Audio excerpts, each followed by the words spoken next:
Been out here just chatting it up with chat this entire time, waiting for all this stuff to go up. Cloudy is sick for the evening, and apparently Mark is doing some other live stream right now. He says that he'll be on, but he'll be late. So if you know when Mark says he's going to be late, he ain't going to be showing up, which makes me a little bit disappointed because I'm like, I put Ultraman in the thumbnail because I was like, I finally saw Ultraman Rising. Ash, I know you haven't seen Ultraman Rising, right? No, I'm not a dad. I'm not allowed to watch it. I'm not a dad. I'm not allowed to watch it.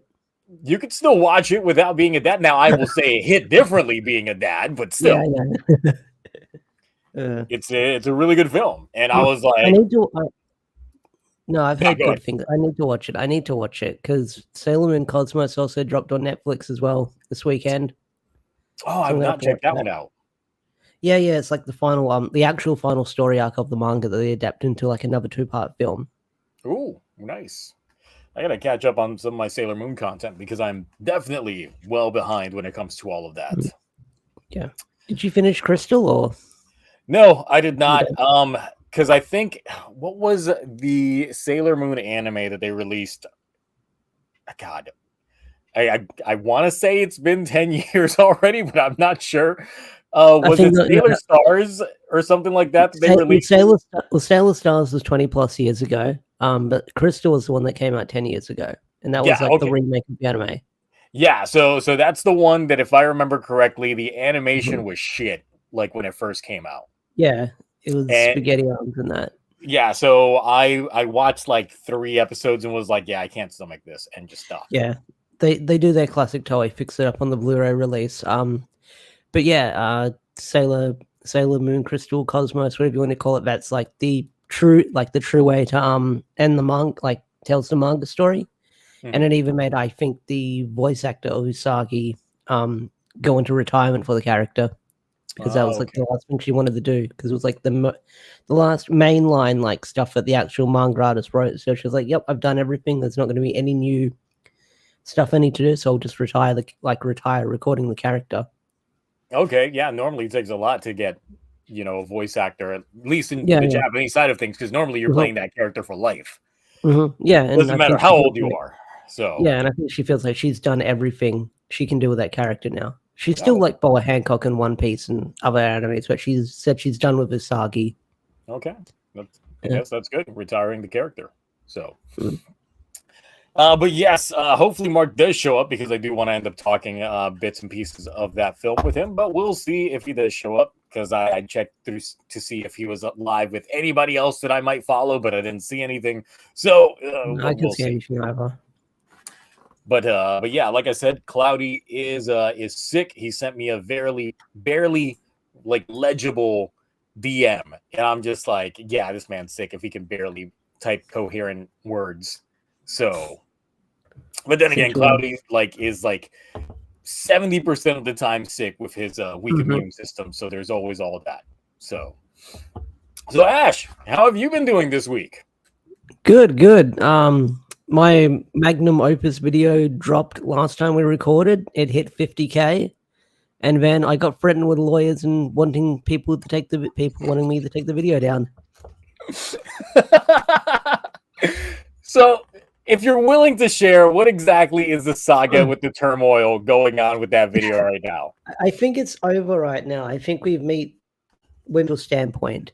But if you don't know, I posted a video called Did Bat in the Sun Lie About Jason David Frank? Parenthesis on did and a question mark. So we're questioning the video. We're questioning the statement. Bat in the Sun caught onto the video. It blew up really quickly overnight. Like, it made the rounds. It's slowed down now, probably because I changed the title out of being a nice guy, but that's what we'll get to later on. So It made the rounds. Ban the Sun messaged me going, "Hey, I think there's some falsities in the story. Would you like to reach out to me?" Let me find the actual DMs. I've got them somewhere. Yeah, I have seen the DM because Yeah. he did send me the screenshots of it, and I'm like, damn, okay. So like, I left the dude on red. I was like, I'm not gonna like get into it with him because then I'll either be goofing on the guy or I'll be like heat of the moment, especially when he threatened to send lawyers after me, because when you send lawyers after people, that's kind of not a scary thing, but a concerning thing in the end. And then Not only that, but it does change your candor when you are, let's say, if you did proceed with an interview with somebody, if you knew that there was potential like legal actions or repercussions for what you were about to do, then your tone, everything is going to end up changing, and you're not going to be as authentic as you want it to be. Absolutely. So, had them not come at you with an antagonistic approach, then maybe. Possibly, I'm just assuming that you might have proceeded with something, but when your DM says interview me or my lawyers will be in touch, that's kind of, do I want to do that? Yeah. But yeah, there was a whole saga on the Henry Resilient. Went the bat for me, much appreciated. Like, had my back all the way. Interviewed Aaron. Aaron would not give a straight. My face is covering the mic. And I don't have my little Give me one moment. I don't have my my box on. There we go. I was wondering what's going on with my webcam. So Henry interviewed Aaron. It was a whole thing. Aaron would not really give a straight answer the whole time. Peace was made eventually. I changed the title, even though many people reached out to me saying I probably had no right to change the title and I was in the right the whole time. Even some people who don't post videos on YouTube reached out to me and got in touch with me saying I was in the right the whole time. So, yeah, it was a crazy ordeal. I think it's over for now. We'll see what happens. And yeah, if you want to watch the clips, it's on Henry Resilient. The whole saga from me getting interviewed to Aaron getting interviewed. And yeah, it's a thing. Wow. Yeah, so that's why I'm probably never going to try to dip my hand into the whole controversy, like trying to get on anyone in production staff. Literally, like, everything I will do will always be satire and in a joking manner. Yeah, I think I said that in my interview. So I think it's going to be a while before I make another drama video, unless something crazy happens, like, I don't know, like another Austin St. John scandal or like another Hector scandal or something like that.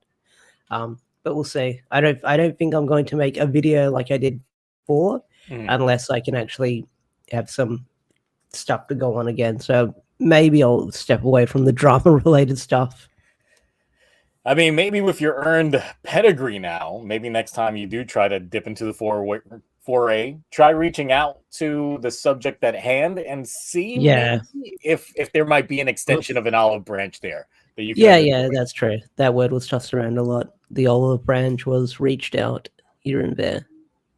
Yeah, sometimes you got to have a little bit of that diplomacy action before you start gaining headwind in certain actions. And I've learned all that with being in management and, you know, learning HR procedures and how to address certain scenarios and situations within my employees and things like that. So yes, it's a whole thing.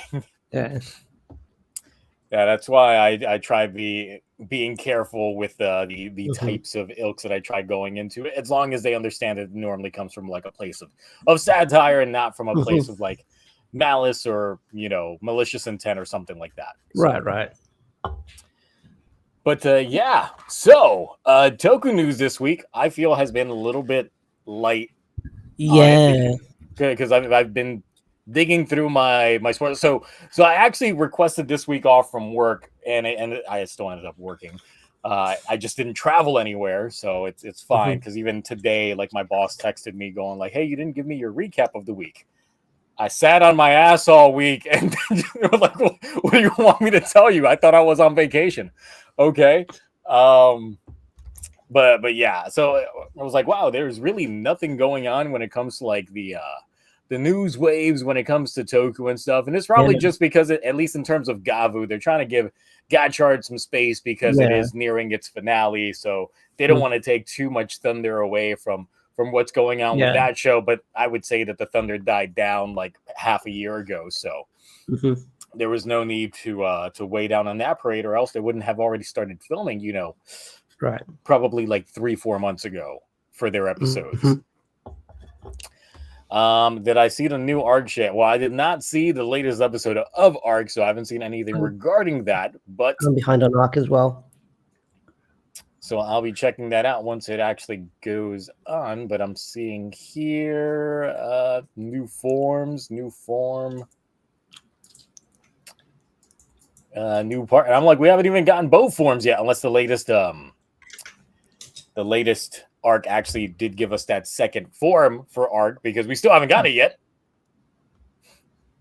But let's see. Gotchard is the first series that I dropped. Look, Gotchard is a whole thing. I'm not looking forward to making this final review for it. I'm kind of am, because then I can finally say Gotchard is over. And no, I will not be covering any of the supplemental content for Gotchard, because nor do I want to, nor do I think anyone would really care about the supplemental Gotchard content, because it's Gotchard. And I will be painstakingly rewatching every episode from the end of that Legend arc up through the finale to get prepped up for this review. And I'm not looking forward to it, because I've already seen enough, but I guess I got to see more regarding it.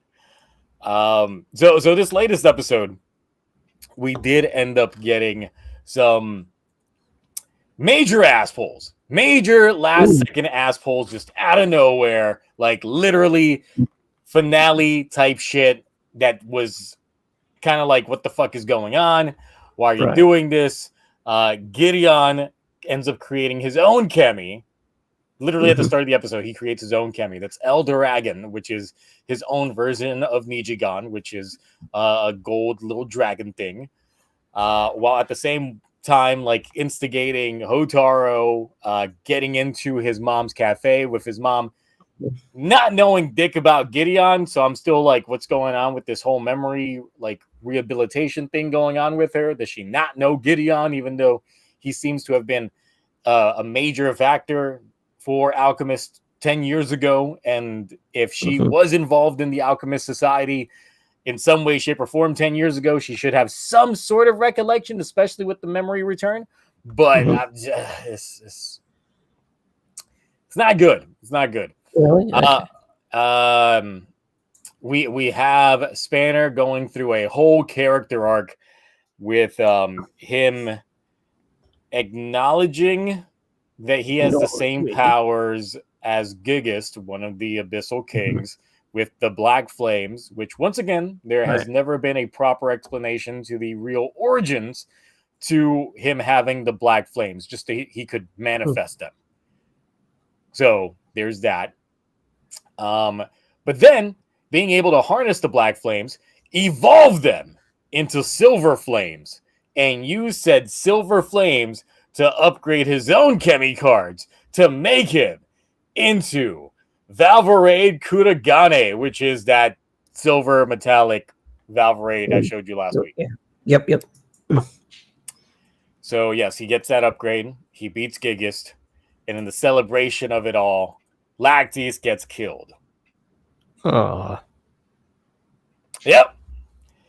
And then Gideon debuts his rider form, which is probably one of the ugliest looking rider form shits I've ever fucking seen in my life. How bad is it?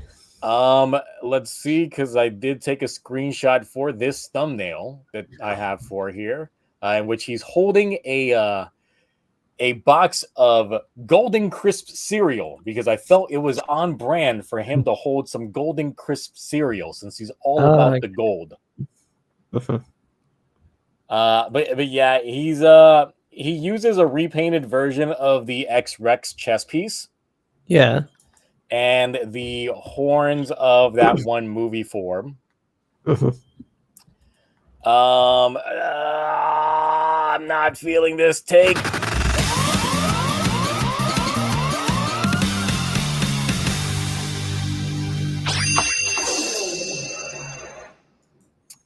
Musa Muteki says, hot take. Spanner earned his final form and the dub. No. No. Not at all. You tell me. You explain. In 500 words or less. Actually, no, 500 words or more. I want to make you work for it.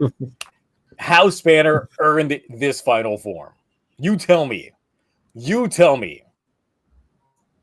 Or else I'm banning you from the kitchen for another 2 weeks when it comes to change that intro on the Twitch streams. Because be watching you, Muso.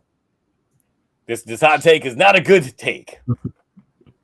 How is the Twitch streams going with Samurai and Big Bag Beetleborgs? So we hop back in with the Beetleborgs and the Samurai, and we got Decker's and Dayu's origin, and I hated it. Isn't it like directly lifted from Samurai or Shinkenja? Sorry, it's not. They changed it. It's character assassination what they did. Okay. So they completely changed their origin story, and I'm just like, this is the most undeserved piece of shit rewrite they have ever fucking done. They could have literally just lifted it straight from Shinkenja like they've done everything else. This was what they decided to change? Nah, it's BS. I can't remember. It's been a while since I watched Samurai. So apparently Dayu and Decker, and notice how this is more interesting than Gotchard right now. I'm trying to show this form, but first, no, so apparently Dayu and Decker were married. Oh, okay, I remember that part. Yeah, and then something happened. He was about to die. Then she ends up making the sacrifice to bring him back as a half Nylok, but in terms he'll have to forget about her. And she did. He comes back, he forgets about her, and then she becomes a Nylok herself. And I'm just like, this is awful. This is the worst. Yeah, okay, yeah, I remember. Yeah, now I remember. It's because people keep saying that Samurai is for kids Shinkenja. I guess I was gaslit. Now, do you want to know the Shinkenja version of it, or do you want to?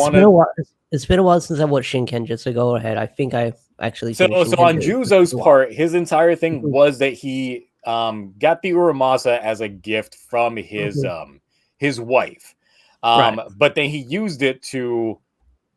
Gotta watch my words here. Gone everyone in his family. He did the Itachi. He did an Itachi. We'll say that. And that's how he ended up pretty much gaining his form, his Gedoshin form, and thus doing all that. Well, for Dayu's aspect, she was a concubine to a shogun or someone that was like a high-ranking official or something like that. He was already married and all that stuff, so she was a mistress. And she wanted to be more involved with him, but got denied. Eventually, she ended up pretty much going against his entire family, and then he turned into her little instrument. So the instrument itself is made from his flesh, and is constantly like wailing for her. Okay, yeah, I vaguely remember that. Like I said, it's been a while since I watched Shinkenja because I did binge watch it.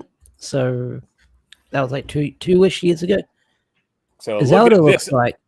Look at this shit right here. Ew. That's just the angle, but ew. This is one of the better angles because dead on he looks worse. I don't want to see what he looks like facing front. The proportions are off, and I don't like the mouthpiece, the mandibles on him. I'm just like, no, I'm not feeling this at all. They really killed X-Rex for this. They just like thought, oh, where the show's ending, let's just use whatever we got lying around the toy warehouse. Now, the big thing is that he was revealing underneath that tarp the fact that he captured Minato and turned them into gold. Gold. Well, at least partial gold. They superimposed Minato's face onto his golden body, and it's awful. I don't have the screenshot here, but his head looks too big for his body. So I'm just like, man, did y'all really pull a rush job trying to get all this together? So I'm like, I don't know. We got like one episode left. They definitely rushed a lot of things going into this episode. And I feel like the last episode is definitely going to be rushing a lot anyway, because they normally have to wrap up whatever the ensuing threat is within the first 10 to 12 minutes of the episode. Yeah. Because the rest of the episode is normally epilogue. Yeah. Like what they did with Gates. Yeah, so I'm just like, this is going to be the shortest fight ever with a writer that just got this form, just like that. Because I know some people were like, but, in Gates, Regad and Regad Omega just kind of came out of nowhere. Yeah, but they at least showed up several episodes before the finale. No, I remember that. And for Revice, I mean, yeah, the Juga arc is still one of the dumbest things ever, but I will still stand by that is a masterclass in writing compared to what we currently have with Gotchard. I'd rather take that. I'd rather watch those 2 episodes on repeat for 4 hours straight than watch the rest of these. Oh, I got.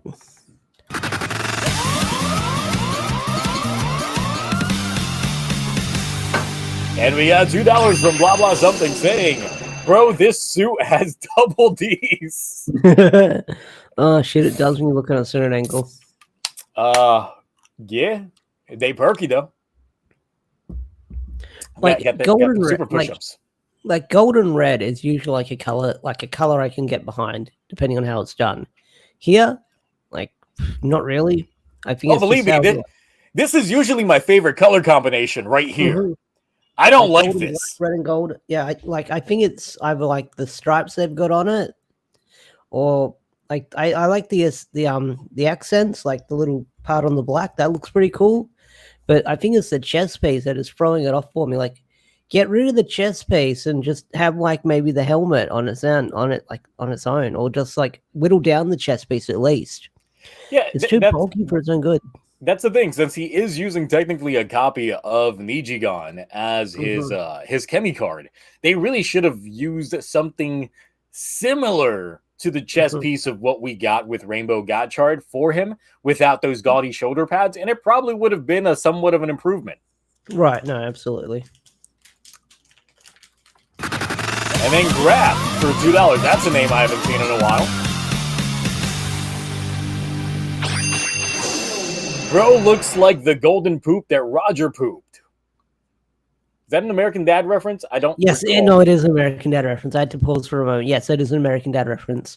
You can probably find a compilation, but like American Dad would have this like side story of like Roger had like a golden shit, and everyone who came into contact with it would become like mad with power, and they just like start touching people to like get the gold, and they'd go crazy. It would be this weird like cutaway, like not a Family Guy cutaway, but it would like bleed seemingly into the main story.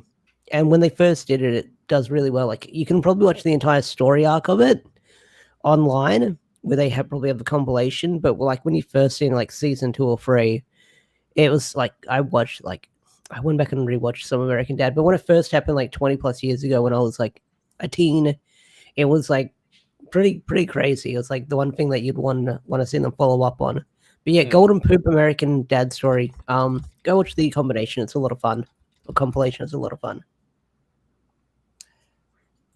All right. So for those asking if this is an upgrade to Dorado, so kind of yes, kind of no. So Dorado is the movie writer that future Gideon transforms into. Within the context of that film, if I remember the synopsis correctly, it's implied that past Gideon, so this Gideon, saw the failure of future Gideon and thus tried to make course corrections to make sure he's not going to fail. So in term, I would say it's not exactly a upgrade to Dorado, but more like a branched evolution in terms of one went the Dorado route and one went this route.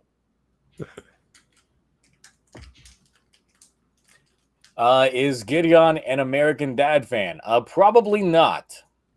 No.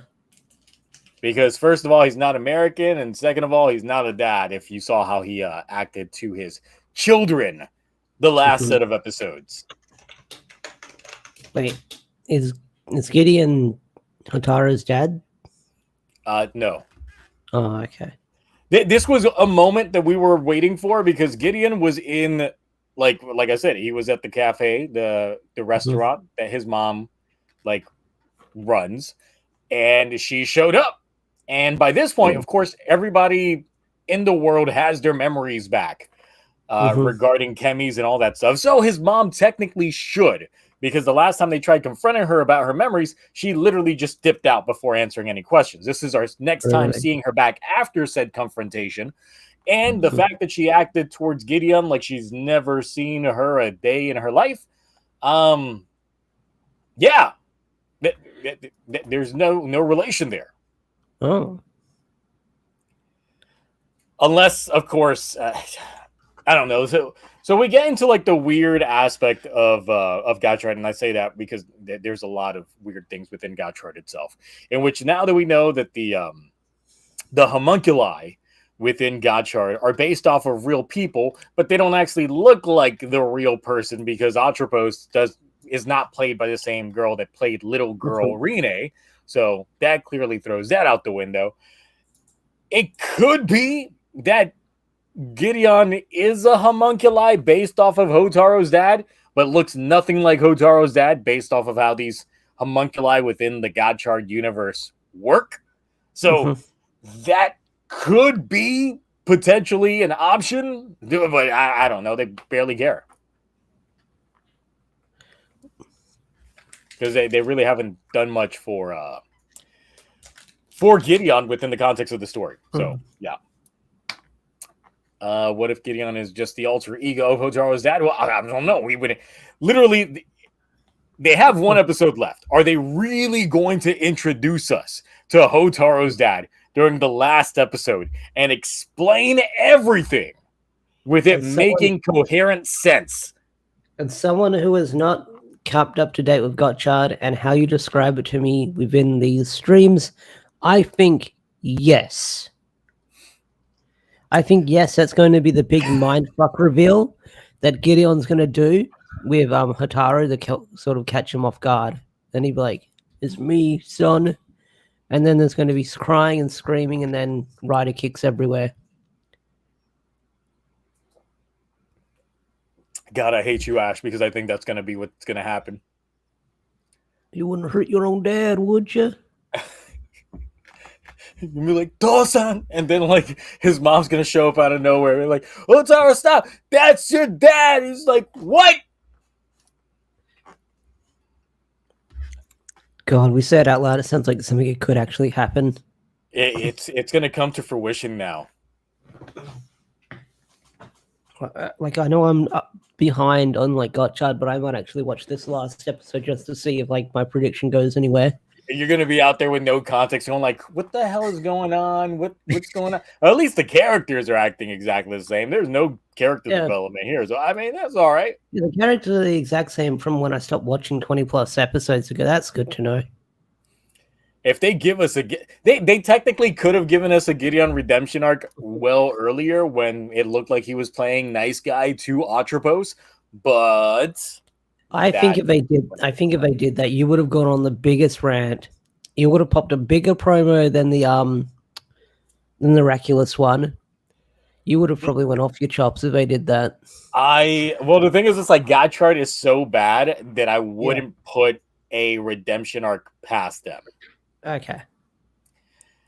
The difference was King Oger was so good that I didn't want a redemption arc for Miraculous, and we got it. And for Gates, I was like, Daichi was such a good villain. I didn't want him to be redeemed, and they did it. Yeah. So give me unredeemable assholes. Let me get the moments that go in. Right. Bring back unredeemable assholes in Toku. Yes, we need that. Sometimes Ultraman does a good job of it. No, absolutely. So I will definitely give Ultraman props for doing that. They will give us assholes that we will full on commit to hating them. And they get what's coming to, or sometimes they still win at the end. It's just like bro out here bought himself tenure. Mm-hmm. So it's good shit. Yeah. Ortega was a villain that I enjoyed until they still redeemed him in Revice. Yes. Did they? Oh, I didn't watch the movies. I just know he came out of the bubble and then we never saw him again. I can't remember anything. He should have stayed dead. Honestly, like his best end Yeah. was getting sucked up by Gifu, and he should have just stayed sucked. Right. But then he got undone, and he had a little rivalry with George, and yeah, that Juga Ortega special is the most waste of time piece of shit ever. I forget half the time it exists because I didn't watch any of the side content. Well, apart from the battle movie with Gates, I didn't watch any of the side content with Revice. Look, although they don't redeem Ortega at the end, they still make him still seem kind of buddy. Because at the end of it, like George and Ortega are fighting for the sake of fighting and not because of fuck you, bro, fighting. Yeah. They even play the happy Revice music while they're fighting. So it's like that's not a real fight. That's not an end all be all fight. It's nothing like the promos for it. I don't remember how the happy Revice music went. I'll have to look into it. Like when they're about to get like them shots in, but it's more like the heroic sounding Revice theme. So okay, I was thinking of like the music they probably played at the spa. No, not that one. Okay. Though I think didn't they hang? It's been a while since I've seen it. I'm like, they hung out at the spa by the end. Like it was nothing. It sounds like something that Revice would do, to be honest. By the end, everybody's just chilling in the spa, just out there with their dogs out. So, you think they're going to redeem Gotchard? You think they can stick the landing? Well, as someone who hasn't watched the show or kept up with it too much, hard to say. I have no dog in this race apart from me listening to your streams, and like I said, you never hear anything on Toku Twitter about like Gotchard. You'll see like new forms when they come out and people give their opinion on it, but no one's like talking about Gotchard on Toku Twitter.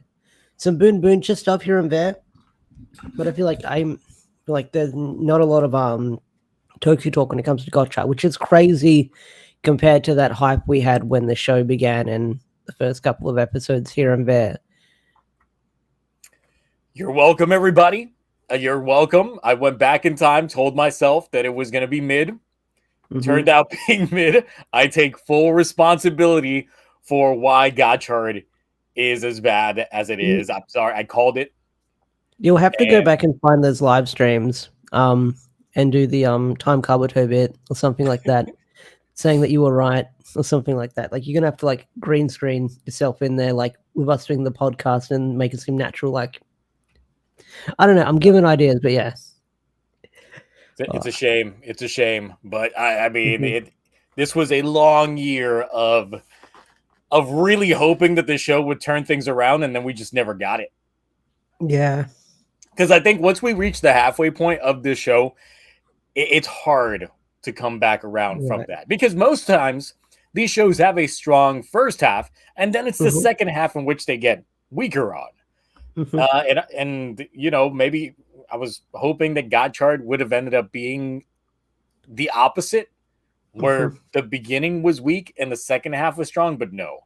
Now I'm kind of in the feeling that hopefully BoonBoomger goes that route, because right now for BoonBoomger, I'm like, you're starting to float on mundane, and I'm hoping that you're going to like give me something. Yeah, no, I get that.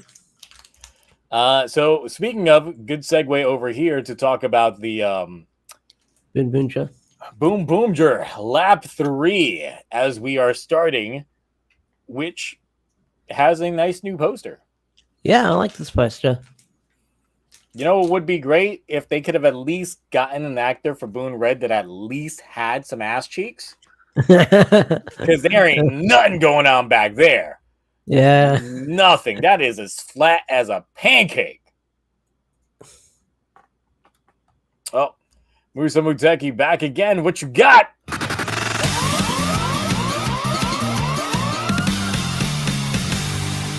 Oh my gosh. Does that mean that Gold Nijigan is the Kemi known as Sig Milk? It probably explained why Hotaro's mom has been avoiding speaking about his father. Sig Milk. It's the combination of cigarettes and milk. Something known for dads leaving their families for. So you're saying the Kemi is Hotaro's dad. Not Gideon, but the Kemi. Potential. We'll see.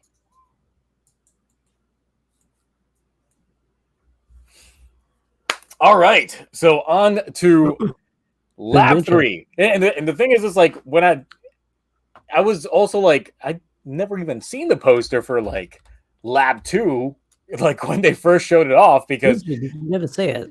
I guess you're not. I guess because you're not on Twitter and social, you never saw it. But yeah, nah. So the thing is, it's like the poster that I had initially seen for BoonBoomger was like the, not the first poster, but the second poster was the one where they were like walking down a like street. Yeah. Is that that's the one that I thought might have been the lap 2 poster, but then it turns out I was completely wrong, and then I saw the actual poster for lap 2, and I was like, I've never seen this poster in my life. Right. I'd never seen this poster. Yeah. I don't know if you've seen it, but that original one where they're all standing in front of the car, like when we got the first reveal, they've added on to it. I don't know if you've seen that. Yeah, I did see that one. Yeah, I like how they've done that.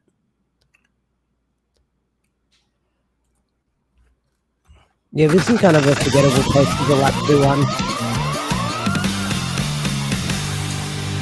Zio, we can't all be dummy thick. Stop body shaming. Well, they shouldn't have had an ass shot with the person with no ass. Just saying.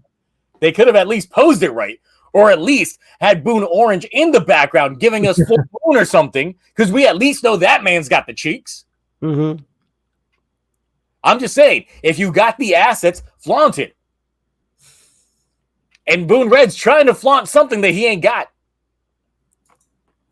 Now, I can try and do some Photoshop juju magic up in here, but that's above my pay grade. I can just imagine how that Photoshop image is going to look. Hey, give him the BBL, boy. We out here. So, yes, the Lab 2 poster definitely is very... Like, now that I've seen it, I'm just like, yeah, this wouldn't have given me shit to talk about back then. Yeah.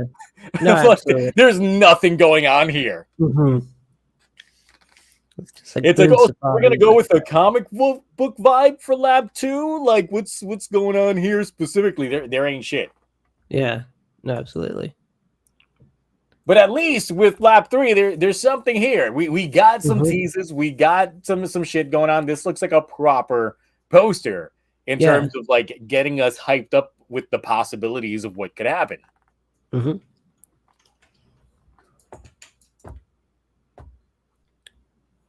The blow tool, I don't use the bloat tool. So what I use is I use the pen tool to highlight the accents on the cheeks and make sure that I capture those correctly. Then afterwards, I use the transform warp tool to adjust the assets to make sure that they're just right. See, all of this process actually would take about 20 or so minutes just to get the assets correctly. So when you're out here photoshopping, you may think it might take 5 minutes to Photoshop, but in reality, they do take a while just to put in the work. I'm just saying. Yeah, even for the thumbnail that I cooked up for my review earlier today, trying to just trace this jacket alone to put it on me and fit the pose that I was doing took about 30 to 40 minutes just to get it right. I'm just saying. And yes, you did just miss the Gotchard talk, Kamen Rider Cosmic. So for you, what was the biggest standout of this poster? What was the first thing that you saw you were like, oh shit? I feel like Boon Orange being in the middle, above everyone with all the villains and the pose, because I feel like, because you don't like, he's right above everyone. So I feel like that apart from like Tokyo Red, we kind of heard that from leaks, and the leaker who leaked that has been pretty on point for a lot of stuff. So I kind of knew that was coming, like a TokuTonic crossover, whether we got one or didn't, because it is TokuTonic's 10th anniversary. Yep. So we'd probably see something. But Boon Orange being on the top is interesting because we're probably going to get evil BoonBoomgers, maybe, or an evil BoonBoomger. But I do wonder what's going to make him leave the team going down. But there's other stuff I do like the jacket looks pretty cool. We got Mad Rex back for some reason, no idea why. Yep. We do have Mad Rex back, and it does look a little bit like he got like either rebuilt or he had a second body pulling that Darkonda out here and just having that body, because I did see a picture, I think it was like yesterday or so, of an in filming shot. There it is. Let me put this up here once it loads. But yeah, it is of him. Like, it looks like he's came back, and the other Hashirians, the trio, are out here, like being the trio. There.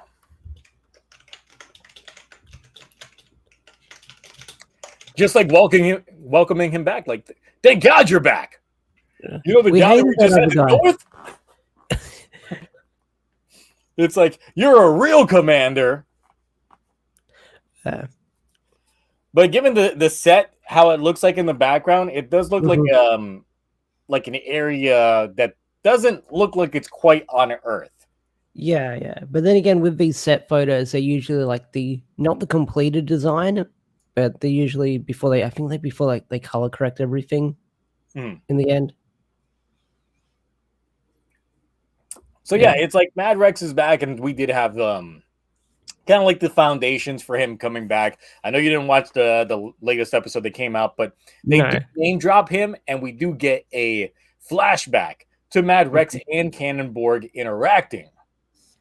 Oh, I was gonna watch BoonBoomger last night, but I was just exhausted. I played Yakuza 6, and then I went to bed, and I went lying in bed. I was like, I should watch BoonBoomger, and then I just fell asleep. So yeah, and I mean, for my BoonBoomger video that I put out a couple hours ago, I probably spent like half of my video talking about this poster in itself. So there's several different speculations that I have regarding things. And speaking of Boon Orange specifically, I went back to the episode in which he debuted as Boon Orange, because I just remembered there were certain elements of that episode that just struck me as like odd.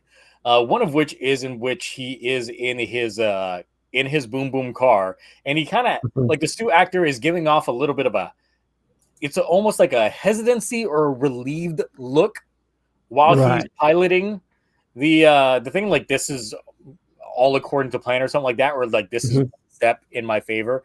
And then at the very end, when he's talking to the rest of the team, and they all have already established what their goals and dreams are, and he's like, well, after this, I'm going to be going at my own pace, and y'all better watch out, because I'm going to outpace y'all, because I've got my own goals to reach for. And Ty's like, oh, what goals are that? And he's just like, I'll tell you when you're ready, or something like that. And pretty much like, not ready to tell you yet. So that seed plant is very, very early on within the show.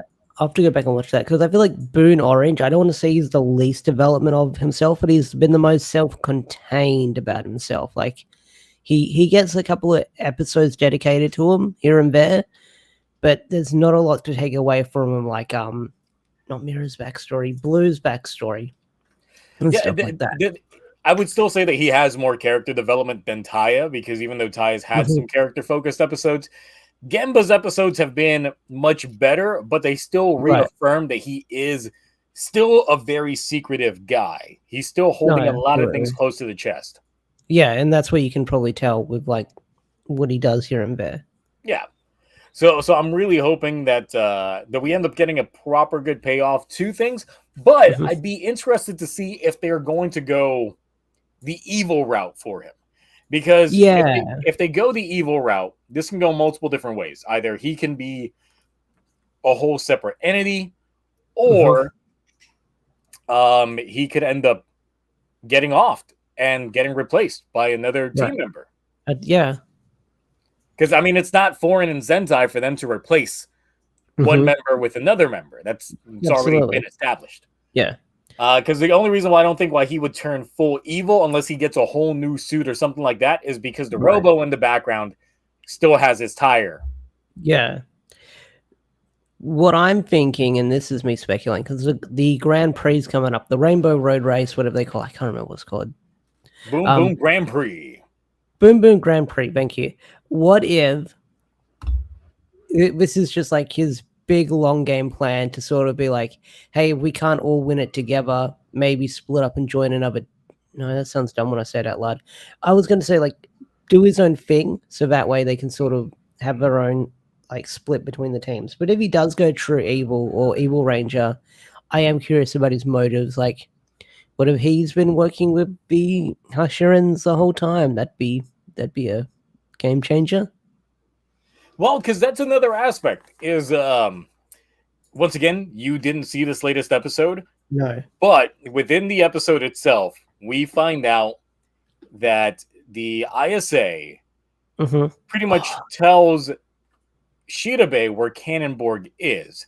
And when the Boomgers confront Cannonborg, they tell him that the ISA told him. And Cannonborg says something to the effect of, the ISA? Did they really? Like he knows who the ISA is. No, okay, that's pretty interesting because the last couple of like cliffhangers has been like Shirabe talking with the ISA with that mysterious voice, and it seems like they're aware of alien activity, and they might be aware of some things going on, and we're slowly building up towards a follow up towards that. So there's definitely something up there with whoever's at the top of the ISA. Yeah, so next episode from the teaser of things, we know that Shirabe is going to be confronting one of the executives from the ISA. So I'm just hoping, because this is one of my biggest issues with BoonBoomger right now, is the fact that they are very episodic, and any seed plants that they give you, they pay off almost immediately on a lot of aspects. So this whole ISA thing could honestly get paid off this next episode, and I would be disappointed because I'm like, no, this is now where you let shit cook. Like, we're already intrigued. Let the mystery follow. Government conspiracies, you let cook for like a good half a core or two. Yep. So we've got those different things just cooking up there. So I don't think Genba is particularly the mole. I mean, he could be, but I doubt on that front. But there could be someone else. There could be multiple betrayers within the team. Right. It might not just be Genba. No, absolutely. Because from another aspect for Chashiro, we still don't know how to the full extent of info brokering did it go. Even though he pledges his loyalty towards Taya, we still don't know how he got out, if he actually did, out of the full info brokering situation. World. Yeah. While Joe, we know technically works indirectly for the ISA because he's police and he was commissioned to be on the team by the ISA. I don't think it's Joe. I don't think Joe's just smart enough to be the mole. But Joe's dumb enough to be manipulated by the ISA. Yeah, we're gonna get that doofy moment from Scary Movie where he just like. But I do feel when it comes to Genba, it could be a potential thing that since Genba already knew about the BBG before anybody else, he was like the only one in the group that knew about the BBG outside of Taya. What if he knows that the twist of the BBG is that there can only be one winner, and it doesn't matter if you race as a team, there can only be one winner. One winner, yeah. That's what I was trying to get at as well, but yeah, you worded it pretty well. Like that's why it's just like I know Ty is going to go for the glory, but this is a man that has everything. So what else does he need? A title? Nah. Yeah. And that's when Genba pulls out his presidential campaign saying he's for the working class.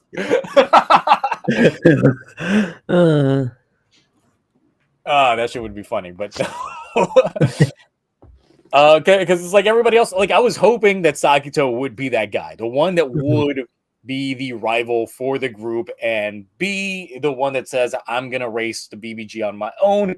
as opposed to the rest of y'all to get that glory.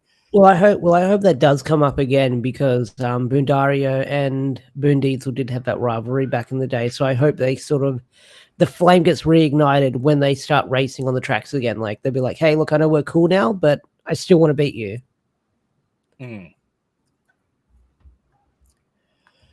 So yeah, honestly, like this entire prospect with Genba just has me salivating at how this could be done if they do it right. I'm just really hoping that they execute this right. Right. Because I'm really tired of these one and done episodes that they introduce a plot point and pay it off within that singular episode.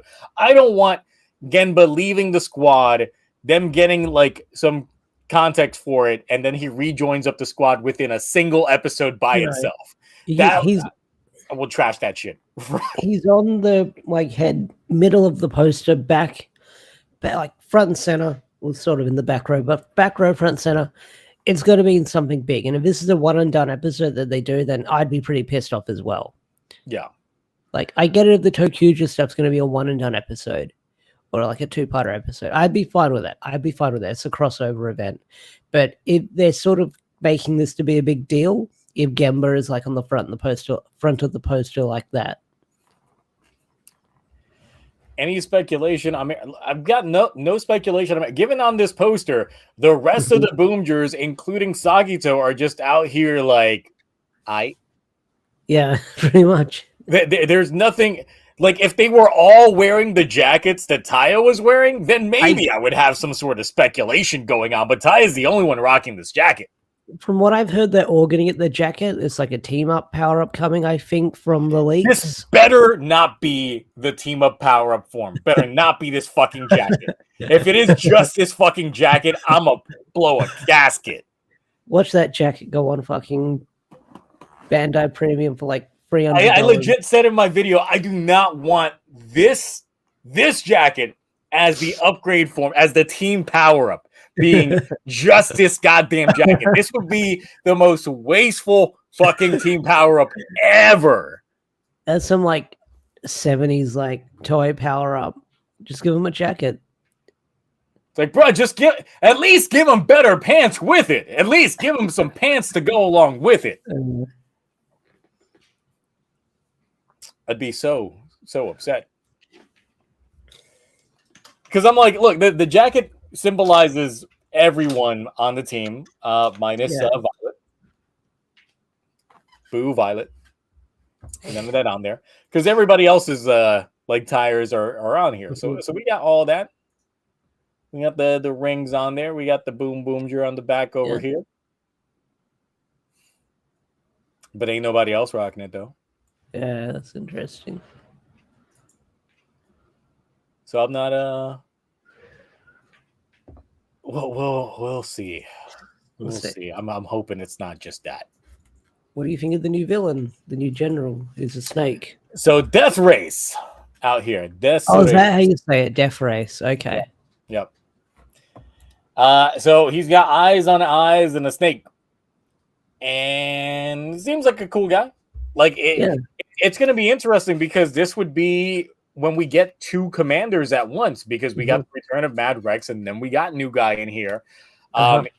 If we get anything from what we saw with Mad Rex's style and Cannonborg's style, Death Race's style is probably going to be completely different. I'm hoping that he lives up to his name and we actually do get some racing shenanigans with him, because he seems like the proper guy for the racing aspect of the BoonBoomgers. I can see him being the candidate that the Space Mafia sends out there for the BBG. Right.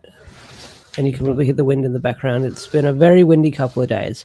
But yeah, I'm excited for Death Race. Voiced by Shikamaru from Naruto. Yep. Although, like I said in my video, he's a snake theme, and you kind of jump the gun by having Orochimaru's voice actress voice Cannonborg, which really solid performance. I'm not too mad. We'll see. I like Shikamaru's voice because I think they've done other stuff that I've been a fan of.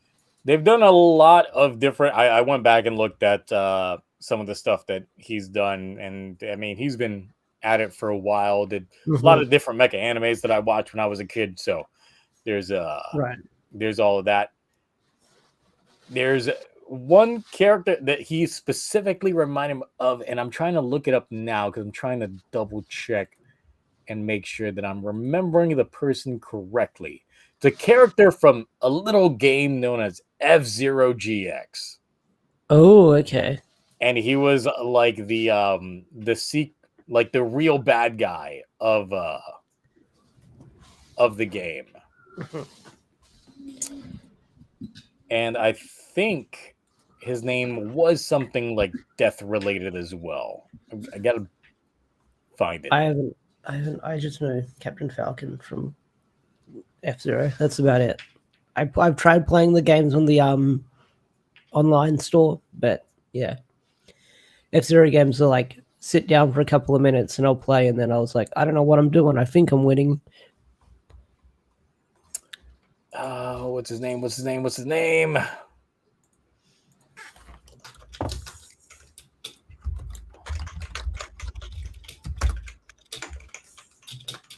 Deathborn. There it is. Oh, okay.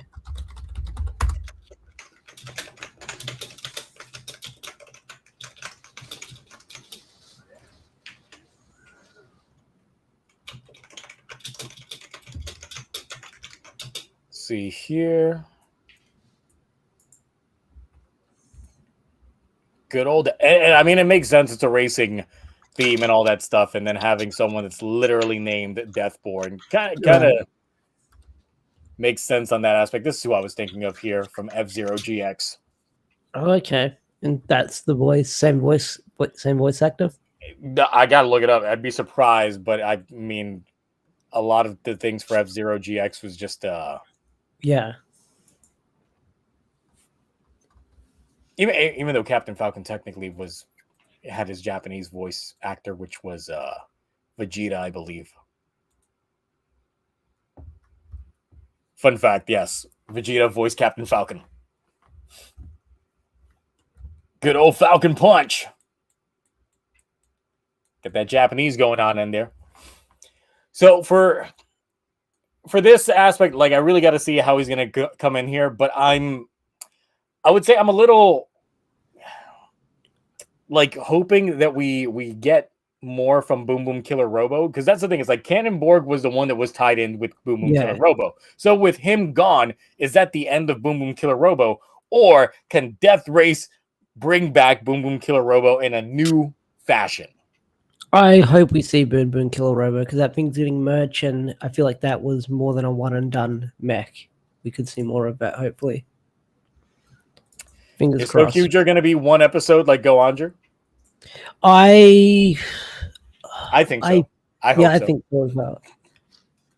It's all up in this poster, but I'm just like, yeah, and Legend was in a poster of Gotchard in which he didn't appear a single thing in that particular portion of Gotchard. Oh yeah, I remember that. All right, so we got this mech. We got Ultra Magnus up in here. Yeah. Is this a whole new robot from Bundrio's planet, or is it just another attachment for Bundrio? I think it's just another attachment for Bundrio. Or the third option, does Bundrio himself get an upgrade and change into this? Ooh, that sounds pretty cool. I like that. I don't know, it's hard to say. It could be a new form, it could not be a new form. Because, of course, like this combination that we have in the back here, if you look at the chest portion in itself, it is pretty much the same chest piece as Bundrio, which for all of this to just be that on Bundrio, I'm like, that would be a little bit of a disappointment getting all of that just to be a base add-on on Bundrio, unless it is indeed an upgrade, like its own robot, or Bundrio becomes this thing. It's hard to say. Like, it looks like it might be its own separate mech. Maybe it feels like maybe it's going to be a carrier mech, possibly like another carrier mech. We'll see.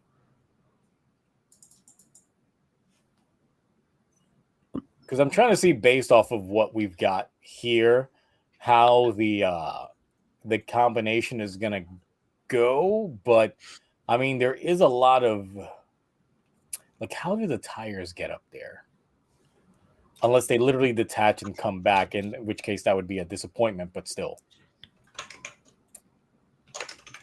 Because for the headpiece in the center, that looks like it's this portion here, like these on the backside flip up, and that would make the head portion. But I'm not sure. We'll wait for the toy. Yay, the toy that's going to lack in all kinds of articulation. Yep. I can't wait. Yeah. Or maybe we'll get do you think they'll do what they did with the Kyoryuger mech? They'll re-release the TokuTonic mech with articulation. They'll release it with lack of articulation. Okay. They'll just re-release it with the form fittings of everything that they got going on with BoonBoomger, because it seems like when we were discussing the sales figures last week, they took a step back when it came to the articulation route when it comes to these Sentai mechs. And I don't think that they're going to end up going that route again. Like, I want them to continue the full action line. Like, I really wish that they would, because I would probably rebuy every mech that they would re-release in full action, even the ones I don't like. Yeah, no, absolutely. Just for the articulation, but they decided to go the in-action figure route. Yeah, with BoonBoomger again, which I'm not a big fan of. So I don't know how that's going to end up working out. TokuTonic, I'm still a little confused on, because I thought, didn't they go back to being kids at the end? It's been 10 years. So is it going to be the adult version of the child actor, or is it going to be the adult actor 10 years later? That's a good question. Or maybe they'll just be in the suit the whole time. Yes, he can't breathe the oxygen. Yeah, he can't breathe the oxygen. Too much gas. Yeah, too much gas. Now, I will say, because this is something that I mentioned in my latest video as well. Gas seems to not have any sort of detrimental effect towards it being sucked from you. Like, what's the point? Yeah, I thought it'd be like the energy for humans that makes them all weak and stuff, but like some of them just seem fine when they get all the gas sucked out of them. I guess it's your willpower, but I don't know. Considering 2 weeks ago, like, Taya got the most gas sucked out of him than anyone else, and he was still fine. So in this latest episode, they deploy a pretty much a mech that can suck out the gas from the worldwide population, and I'm just like, oh, okay, that's fine. Nothing of value is going to happen. You're just sucking up gas. Gas clearly. Like, why do the BoonBoomgers need to stop them from gathering gas when, first of all, we don't know why they need the gas for, what it helps them with, and what detrimental effects that has on the people getting their gas sucked out. So at that point, I'm just like, suck on! Suck all that gas! It's like, there's nothing going on. Yes, the power to mildly inconveniencing people. That's really it. It's just like, oh, wait, nothing happened. Okay. Yeah. All right. Well, go on. Cool. That's the power of getting your gas sucked. So it really kind of kills a lot of the stakes for me with BoonBoomger after not last week, but the week before's episode with Taya, because I'm just like, there's nothing to getting the gas sucked out of you. There's nothing detrimental about it. So I'm like, okay. Bad guys are just out here sucking gas. Let them do it. What's the worst that can happen? So why are they throwing hands with the Hashidians? I don't know. Maybe they don't like them. They don't like them crossing their borders. They did just randomly show up in episode 1 doing nothing. Yeah. It's because they're evil. I don't know. These three aren't really all that evil. They just out here trying to get that gas. That's it. They've teased as the space mafia, but we don't know how evil these guys are. The only evil ones seem like Cannonball, but and even then, Cannonball only did modifications on his own kind. He didn't do any modifications on humans. That would have been cool. I wish they went that route. Like, are the bad guys really that bad when they're just hurting themselves in the process? Think about that. Think about that real quick. Are the bad guys in BoonBoomger really bad guys?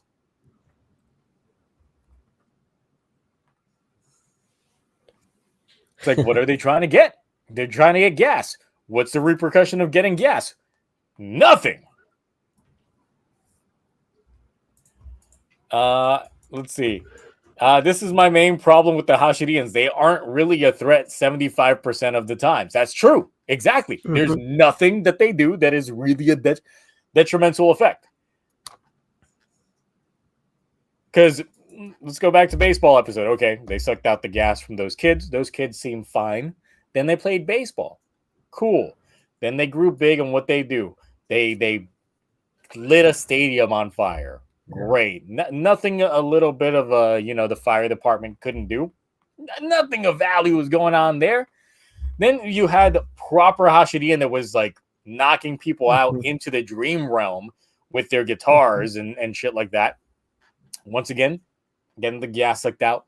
Nothing monumental really going on. They aren't really getting hurt. They're not really getting incapacitated because they ended up, if you're strong enough to realize that your dream is a dream, you could just snap out of it. And that's about it. Talia's first love died before the Hashidians showed up. So you can't blame them on Hashidian crime because they did none. Yeah. So I really feel like they should have already been doing like the BBG route and have already been racing, because that would have at least put a little bit more stakes when it came to the Hashidians, because there would have been more rivals in races than just sucking up gas. Right. Brick Wall Groomer was just out here blocking walls. That was it.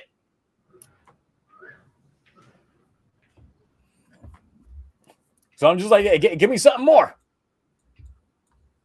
You think Sakuto is going to be important in the second half? Because he hasn't done shit since he debuted. We'll see. He needs to do something more interesting. I'm really like, he came out the gate strong in that first episode, but right after, he just dropped off dramatically. Yeah, absolutely. I thought he'd be more of a... like you said, I thought we'd have more of a story arc with him, but it was wrapped up within like 2 to 3 episodes. And even then, so for this latest episode, one of my biggest issues that I had with it is Sakuto technically gets the finishing blow for Cannonball, and they played it up like they had a rivalry the entire time. And I'm like, when? When did they have a rivalry? When did the show establish to me that Cannonball was the canon rival of Sakuto? Because besides the initial first 2 episodes of him and the banter that they had back and forth, there was nothing in between, and Cannonball had a lot more episodes than Mad Rex to establish a proper rivalry with Sakuto, and it never happened. So when they paid it off, I just felt like, okay, visually it was cool, but weight-wise, it gave me nothing, because there was no weight to this rivalry, because there wasn't one. You're implying that there was, but there wasn't one. So I'm really hoping they do something with him, because he has been a little bit of a letdown since his debut. I was expecting more from him. Yeah. Jeremy was doing more at this point in King Oja. King Oger was doing more at this point in time. They ended their first arc by this point in time. They did. They did. Holy shit, that was a year ago. And that was crazy. Like a moment in itself. We got God King Oger at this point, with everybody joining into that clusterfuck mech. Yeah. All to stop the world from exploding. Like, that shit in comparison to what we got going on now a year later, I'm just like, that was hot fire. This is not even lukewarm. This is just like, it's tepid. It's all right. Also, Mark said that he is going to be popping in soon, that the other stream went on long. Get ready. 3-hour stream coming up. We got 2 hours to go, baby. We'll see. He's going to show up and be like, I got nothing to talk about. I don't watch anything. I have no opinions on anything. Yeah. He's going to play the neutral candidate. Yeah.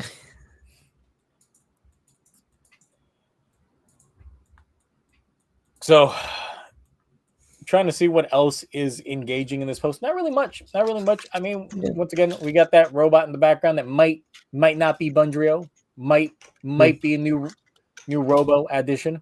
Might not be. It could just be an add-on to Bundrio, but nothing great.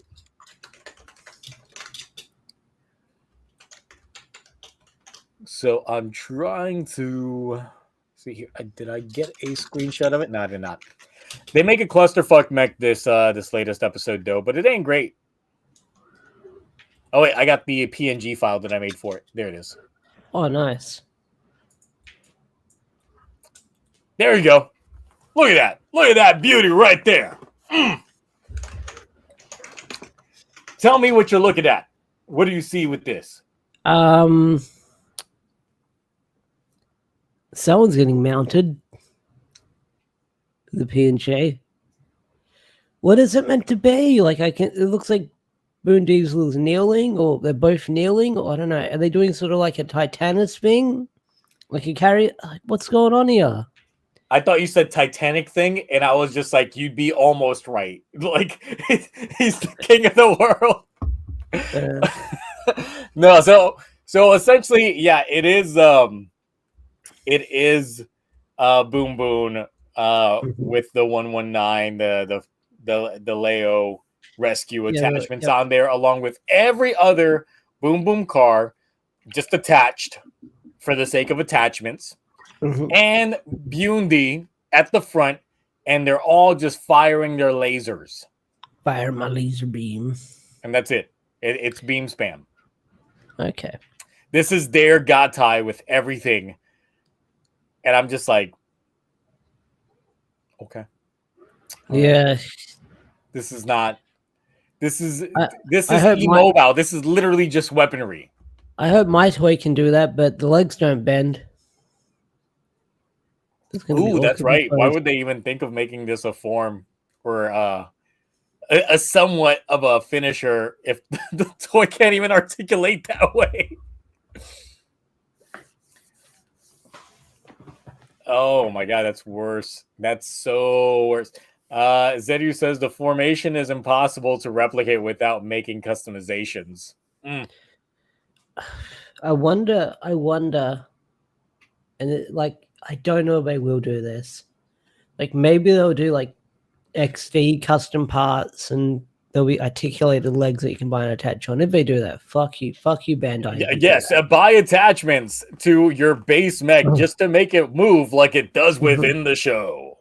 Like I get what they did with the Donraji Taichin, like the chair and like more articulation for the waist portion of it. Yeah, that makes sense, at least for that. Yeah, right. Here's like, here's legs, so you got one fucking pose. Here's bendable knees, which we could have attached from the get-go, but now they actually bend.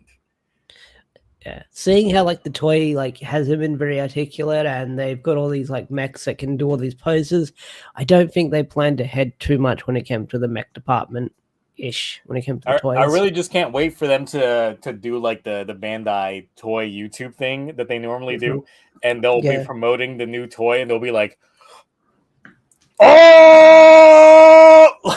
just showing that the leg can bend, like getting way too hype about it, and that's how they sell it. It's just like, "Oh, it can bend." God, why didn't they break Diesel apart and just attach the pieces to Boom Boom like the toy? Because that's probably something coming later. And they just didn't want to blow their load too early, like they did with King Oger, by just having everything too soon.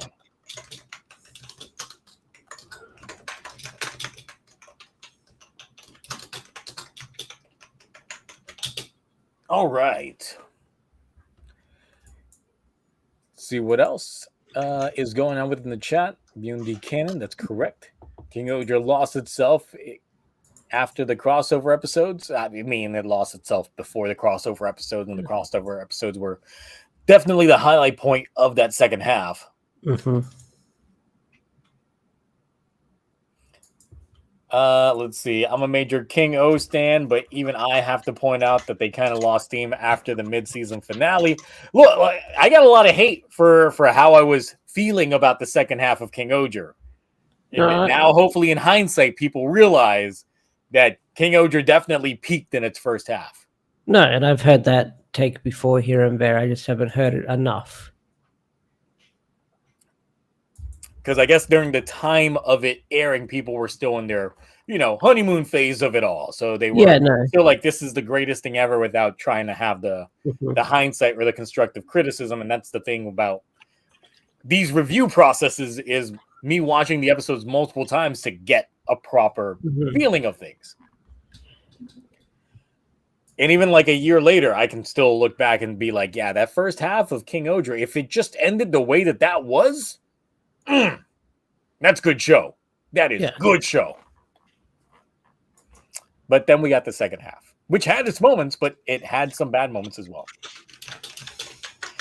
Do you think we'll get another Ranger, not an evil BoonBoomger? That's my hope. Once again, during the opening, it looks like we've got negative space on the other side of the screen.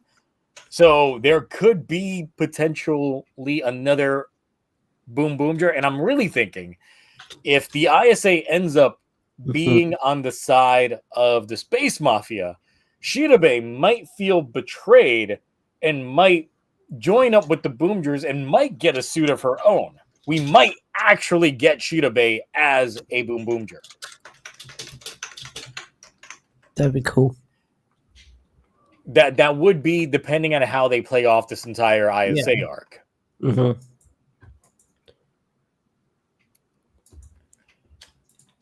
Let's see. Yeah, a bunch of other folks over here definitely agreeing that Shirabe should be on the BoonBoomger roster, which it should be.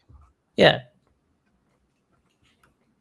I feel like she'd disband from the ISA much quicker and be sort of like support for the team because she's got the hots for like Bundario. So I'm guessing whoever she's working for, it looks like she's very loyal to, and whoever this like ISA pulling the strings is, I am very curious to see who they are and what they're about and what their motive is.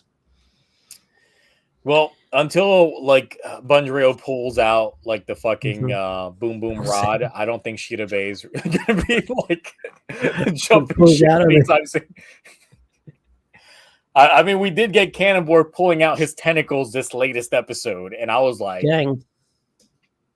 Wow, they really just went there with the full tentacles. Okay. All right. What if she becomes the new Boon Orange? That could also be a possibility. Yeah. I mean, the initial rumors did say that Boon Black would be a female, but I mean, it could still be Boon Orange that could end up being female during the second half, potentially, on how things go. And given that technically the changer for Boon Orange and Boon Black are the same, I could see it being a little bit more adjacent to the two if it was Shirabe, given that Shirabe was technically Joe's direct superior. Right. So, hey, it would add a little bit of a twist to it. And I mean, orange female, like that hasn't been done before. Yeah. Cosmic Fury. What's that show? I don't know what Cosmic Fury is. Can you believe we're almost a year, like next month would be like a year from when Cosmic Fury dropped? I can, because nothing has happened. Yeah, since that's true. It's like nothing. It would be different if we were blowing up with Power Rangers news for like a year, like just swimming in Power Rangers news. But no. Yeah. We've been swimming in Power Rangers news, but not the good kind. We've been swimming in get your one-shots. I saw a thumbnail that you recently posted up, and I was disgusted by it. Oh, okay. Because it was samurai related. Oh, okay. That makes sense. So I was like, ugh, don't tell me Jaden gets some ugly ass power up in the comics. No, it's Lauren or Laura. Oh, I the real main character of the show. Okay. Yeah, the real main character. Yeah.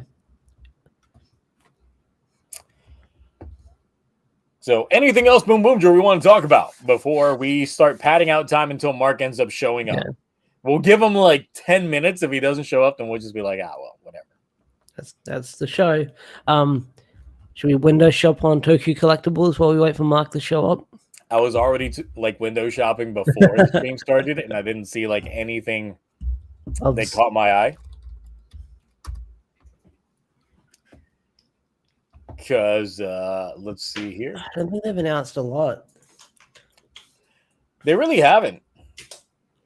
It's been a little bit of a dry spot. I did see the Super Mini Plot for the Bull Taurus. And I'm like, okay, that's cool, but I don't collect Super Mini Plots. Yeah, I didn't collect any Mini Plots as well. Like, I'm not a fan of stickering them, and I wouldn't mind getting like Gundam like tweezers in that because I've got like a bunch of like model kits in the back. What are they releasing? They're releasing the Samurai Pizza Cat. Guess who finally got their first? Okay, so you got to tell me what's that first belt? Because if it's mid shit, I'm gonna call it mid shit. It better be a cool ass first belt, and it better not be one of those Legend Rider belts. You know, the cheaper made ones. Yeah, because then Zio is going to bully you even more. Exactly. So you have to choose your words kindly, or wisely. I gots to know. What if Death Race was the BBG champion? Then maybe Bundrio and Diesel know him. Yeah. Oh no, I'm in danger. You called yourself out. You could have lied. You could have lied. You could have lied, MS Rise Spirit. You could have lied. Yep. Oh, boo. Hold on. Someone else. Bird Box. My first belt was the Legend Driver. Boo. Oh. Boo. I hope you like your clips being exposed. Boo. Boo. Look, I like. Good, gorgeous. Not really.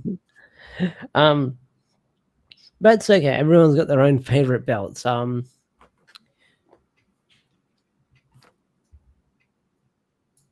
Look, it's just a matter of like, you know, you can have your first Rider belt. There are definitely wrong answers for your first Rider belt.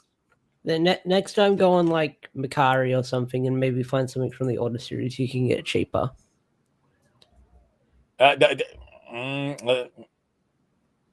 Mersey, Fies Gear. You definitely got the Fies Gear. That's definitely what I got.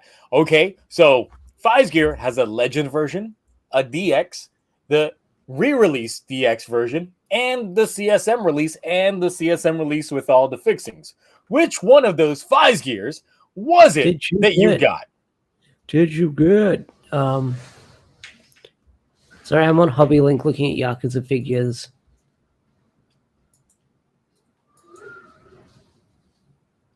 I can get a shirtless Kiryu, or I can get a shirtless Ichiban. Yes, the Eden Zetsumesuki and driver unit set is back on pre-order.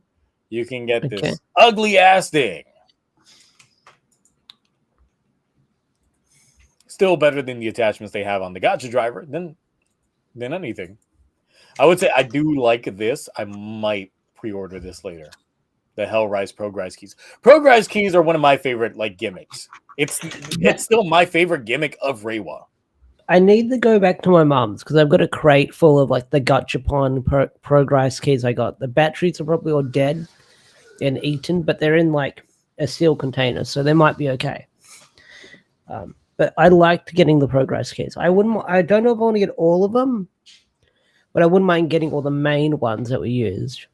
They already got the pre-orders for the attachments to the new riders in Gotchard. That's great. So you can get yourself the Majesty driver unit. Yay! Which is just the Alchemist unit recolored. Yay! Yay! And you can get yourself the Valvora driver Kuragane unit. Oh, that looks cool. It doesn't.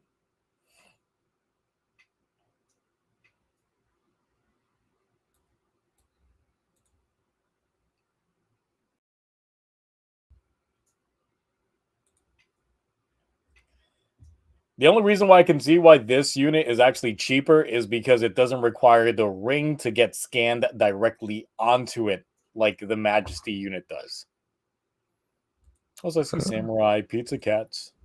Yeah, so I sent that to Mark, saying Mark's wallet's probably like crying right now with that 90s, 80s buzz. That's too expensive. That's like $200 for like a figure that small. What's funny about the Samurai Pizza Cat? So in the one of the episodes that we watched of Big Bad Beetleborgs on Saturday stream was the episode in which they went to Comic-Con. Mm-hmm. And what's funny was that there was someone dressed up in a big Samurai Pizza Cat's outfit in that Comic-Con. Also Spider-Man.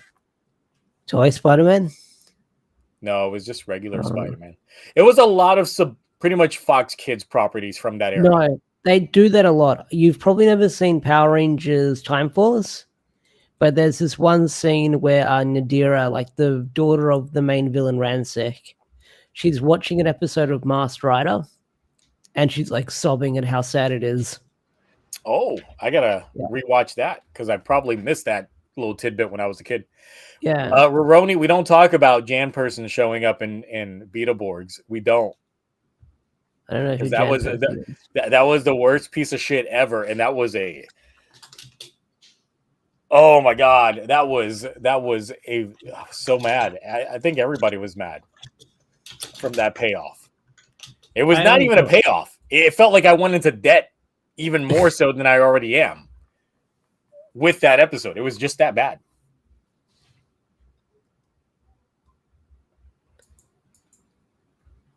Let's see.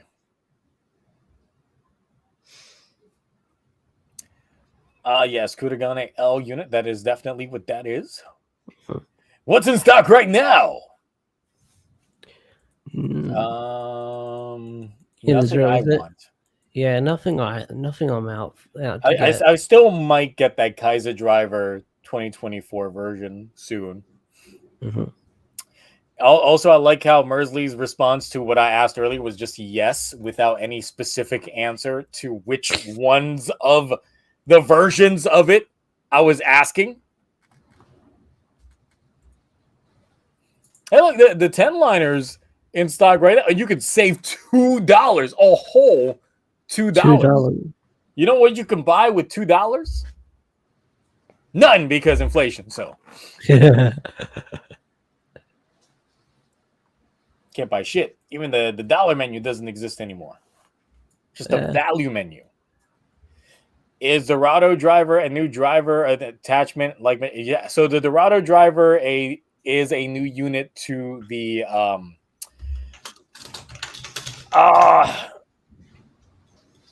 Dreads, the Dread driver. It's an attachment to the Dread driver.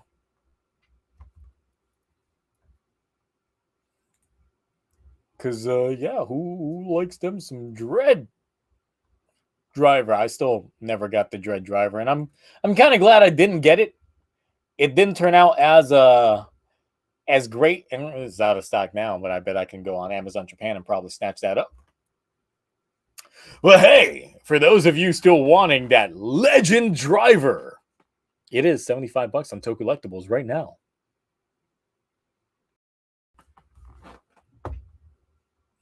You know, I will say that I did do some sacrilege recently. Ooh, some sacrilege? I placed an order for some Gotchard cards the other day. Oh, no. I mean, is there certain ones you're after, or? There is one specific one that I'm after for a bit on my Gotchard video. I could have just printed it out, but I was just like, let me just buy a pack and see if I'm lucky, because I could potentially just end up getting it on one of these packs. So I did. That card rush I've gone through with One Piece boxes that I usually get I think I want to make a thing of it. Like every other paycheck I get, I want to buy a box of One Piece cards. But the thing is, I need to get a box or something to put them in, because I've just got a fat stack behind me on the shelf that you can probably see. So I'm probably going to get like a box on Amazon or something and put them in. Yeah, so there was a bit that I was thinking of for the Gotchard thing, but I was like, I can't sell it fully if I don't have this card. So Yeah. I placed the order for it, and it's arriving on Sunday. Nice. So we'll see. It's the Time Lord card. It's the Time Lord card for people that are curious. You should have got Time Wizard from Yu-Gi-Oh! Time Wizard. So I was trying to get my hands on that card. So I was just placing the order for the phase that it was a part of, just to see if it would show up. And we'll see. We'll see if I get it. If I don't get it, then whatever. I'll just do something else for the bits. But I was like, yeah, Time Lord needs to be used, unlike how it was used in the show, or rather the lack of it being used in the show. Because technically, Hotaro should have Time Lord right now in his possessions. Right?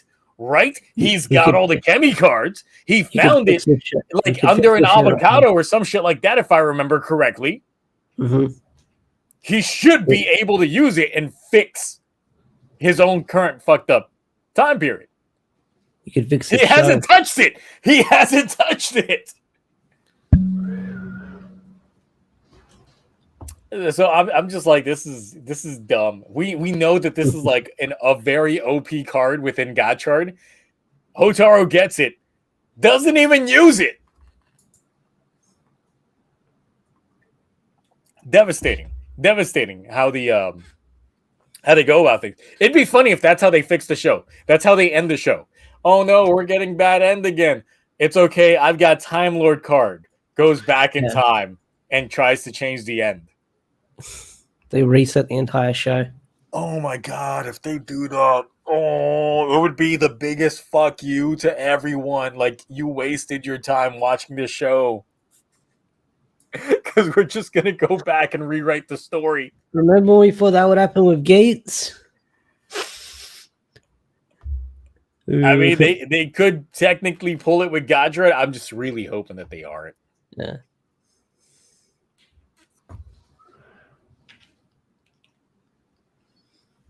Anything good on the BoonBoomger side of things? You want a necklace for $60? Oh, no, thank you. Want a shirt for 55? Why? Oh my god. $60 for just that necklace? No, thank you. I'm a guy that wears a lot of jewelry, and even I'm like, no, I would not.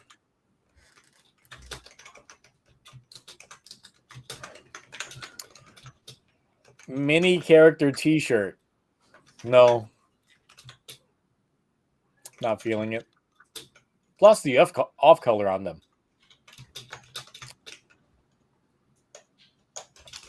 Ah, yes. Do you want the ignition key as a necklace for $50?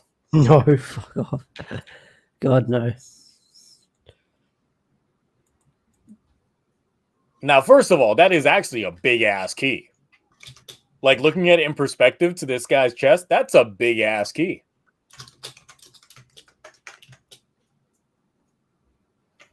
But it looks like it's made of foam. Yeah. Doesn't even look like that premium. Why are they selling their driver's license for $40?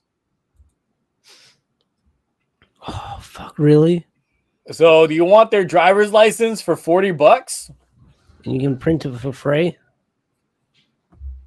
And apparently the pre-orders are closed on everyone except red and pinks. It goes to show who the favorites are. If red and pink are both still available, but everybody else's are sold out, that is crazy. Like, $40 would make sense if it was like a bundle for everybody, but it's just one. It's weird. I don't know. I'd feel weird carrying this around. Like, hey, whose ID is that? Why are you carrying that? And the fact that it doesn't have all of their stamped tags on there, like they're still missing some. I guess, 'cause spoiler alert, they don't want to put that up. It's weird. Especially when for 75 I could just get this deluxe Red Ranger statue. That actually looks pretty good. Yeah. Like they've done like a Green Ranger one and they've done like a Red Ranger one. I think the Green Ranger one looks. What the fuck is? Why is this $390? Why? Also, what the hell is this suit? I get they're trying to go for that. I guess we're I think gonna it's go like for modern. Yeah. No, I think it's the bootleg movie version in a way. Like the bootleg Ivan Ooze movie version. It's like a combination of the first movie with the 2017 film together and trying to make it like a biomechanical suit. Yeah.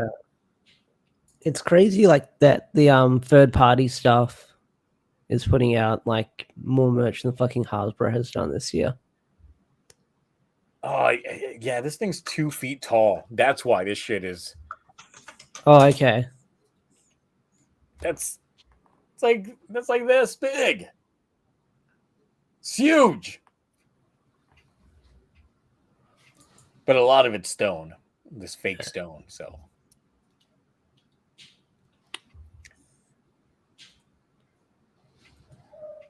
Oh, they have in stock this Green Ranger statue that's only $1,095. It's great. I mean, this guy. Thing is, there's something about the Mighty Morphin Power Rangers logo that just looks very tacky on this, and I think it's because it's green and it shouldn't be green. Oh, hello. Look who it is. And he's eating. What's up? Out here being fashionably late. Mm-hmm. Ash will understand this. I was recording a video with Rollover Queen. And I can't. I thought you were doing a stream with Rollover Queen. I was like, what the fuck was my they were doing invite? a recording that started 2 hours and 40 minutes ago. But they didn't start recording until like 50 minutes into it. And I'm like, we're not even recording? Like, what is going on right now? We're just chit-chatting. I'm like, I got somewhere to be. What's the stream about? Ultimate Spider-Man comics. Oh, okay, then I was like, okay. I'm fine with not getting that invite. I like Ultimate Spider-Man, but I'm not upset that I didn't get the invite. I'm buying that, by the way. That's on the screen. Of course you are. Of course. We were padding out the time just for you showing up, just to see. I had the stream open on my other monitor, and all the time I'm like, I was like getting antsy. I was like, I gotta jump over. Yeah. But Mark, I've finally got Omega Rangers coming on the way. Oh, you got the re-release ones they did on Hasbro? Yeah, well, no, I got these off eBay. I won't say how much I paid, but I'll let you guess. In US, probably like Australian to US plus shipping. I don't know. 200. All right, so lightning round. Lightning round, Mark. We got to catch you up real fast. How can Gotchard stick the landing? It won't. All right, BoonBoomger Lab 3 poster. What stands out to you? I want that jacket. That's it. And no, also the fact that Boon Orange is like right front and center on the top. He's not down with the team. Boon Red literally must be vegan because that cake has no rise to it. Oh yeah, there's no souffle, eggs, no and vegan milk. Like, yeah. But no, honestly, like that jacket though, I kind of like that jacket. Yeah. That jacket's like. How would you feel? Because if this was the team power up, just that jacket. No. Everybody just rocking that jacket. That's it. I don't get it. I don't. What would it give them? Like, what kind of powers? Just nothing. Like cool points. Yeah. I mean, the rumored name for it is champion form for their team power up. Which, if it is just a jacket, it would just literally be clout. What if the jacket is like the catalyst for the form? We just haven't seen the form yet, but they have to put the jacket on to get the power up. the transformation is triggered by the jacket being worn. They on. zip it up. They have to zip it up to in order to trigger the transformation. And when they unzip My it, question unleashes is- all their full power. Because we have You know what? TokuTonic there. I'd Are buy we getting that. train boner? Are we getting the train boner? That's all I want to know. Because Possibly terribly CGI'd, but that was Mm. already a CGI scene anyway. So, my favorite option for it. and I mean, given all the tentacle grape that we got this episode with BoonBoomger, I'm pretty sure that they could flex it out. Also, if it's called the third lap, how many laps are there total? Like Probably 4. that's Yeah. you never know. It could be that one Forza race that's like 100 laps or something. In your typical like race, it's going to be 4 laps. That's it. Yeah. The second lap just went on too long with not a lot of shit really going on in it. So that's why I don't feel that the second lap is memorable by any means in comparison. So lap So that means one. That's where it eventually started hovering on the Monday. we're gonna get the final lap at some point, I assume. Then Well, Yeah. 4th lap is likely the final lap. And also, since you missed out on last week's stream, how'd you feel about them toy sales for BoonBoomger? I'm intrigued because, like, the amount of so we didn't talk about this last time we went over sales. I don't know if the Bandai keeps track of like the Gotchard, if there's a way to like figure out those sales. Yeah, let me pull this back up from last because there's a lot of BoonBoomger Gotchard stuff out there. Yeah, and I know since you mentioned like the Super Mini Plaza and all that kind of stuff, I don't know if like memorial editions or anything like that factor into things, because I would think if they did, then these numbers should be higher technically. Because they had that, was it Kyoryuger Memorial Edition stuff came out and everything else. So I don't. Well, the Kyoryuger stuff got delayed. That's true. I mean, they're starting off better than King Oger ended for their sales. But like, it started off like King Oger started, but it's now in hindsight, it's doing better than Dombros did. But this was also because Dombros didn't have their mech out at the time. Their mech didn't come out until the second half of the show. In Zenkaiser, towards the end of it, all they had were the SG Sentai gears, and Don Brothers just had a lot of the SG stuff for the gears. King Oger is the one I'm surprised still. Like, that's still the one that caught me off the guard the most, because they had a lot of little things towards the end that weren't like DX items, but they're also really cheap. The BoonBoomger cars, the SG cars that are about this size right here, and the ones that are Gachapons and the SG ones, these ones, like this one and these ones, these are $2 each in Japan. Like, oh yeah, they're cheap as hell. Like, they're not going to be banking on it. It's not like Karamage or Ria Souls or all this other stuff where they had the gimmick keys and this and that they didn't do candy versions for. So I mean, this is pretty on brand for Super Sentai. I mean, Super Sentai has never been really in the 4s or 5s that often. I mean, now how about Gotchard with that drop off? I'm not even shocked. I thought those were the viewerships at first, but that's the toy sales. Yep. I mean, there's also nothing in that quarter. There's nothing. It's cards. It literally is just more cards. But the fact that they hit 7.7 in the beginning and 6.3, that's the driver, Valva Crusher, whatever the hell's it called. Well, it's also because they released the cards before the show aired, and we were all going into it with that TCG mentality of, we got to buy them all. We got to buy all these packs.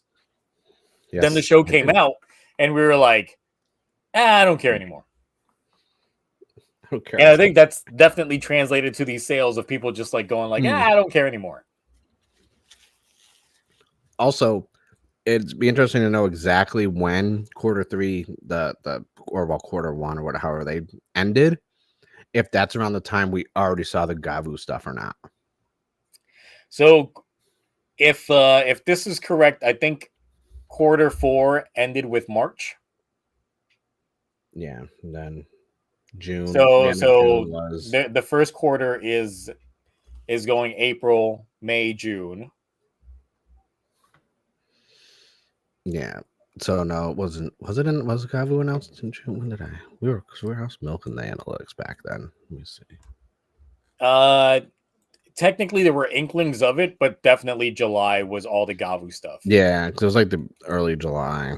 So there was definitely no Gavu hype going into this, because if this ended with June, there was nothing. It was still just actually the typical Gotchard shit. July 1st is when we got the poster. Yeah, so it's just Gotchard running on Gotchard fumes. Yeah, it's the real thing is what the last quarter for Gotchard's going to look like, because that's where I'm wondering how much that's how you can really tell the follow. Because like if you look at 0-1, start at 8.9, ended at 7.3. Saber start at 7, end at 6.1.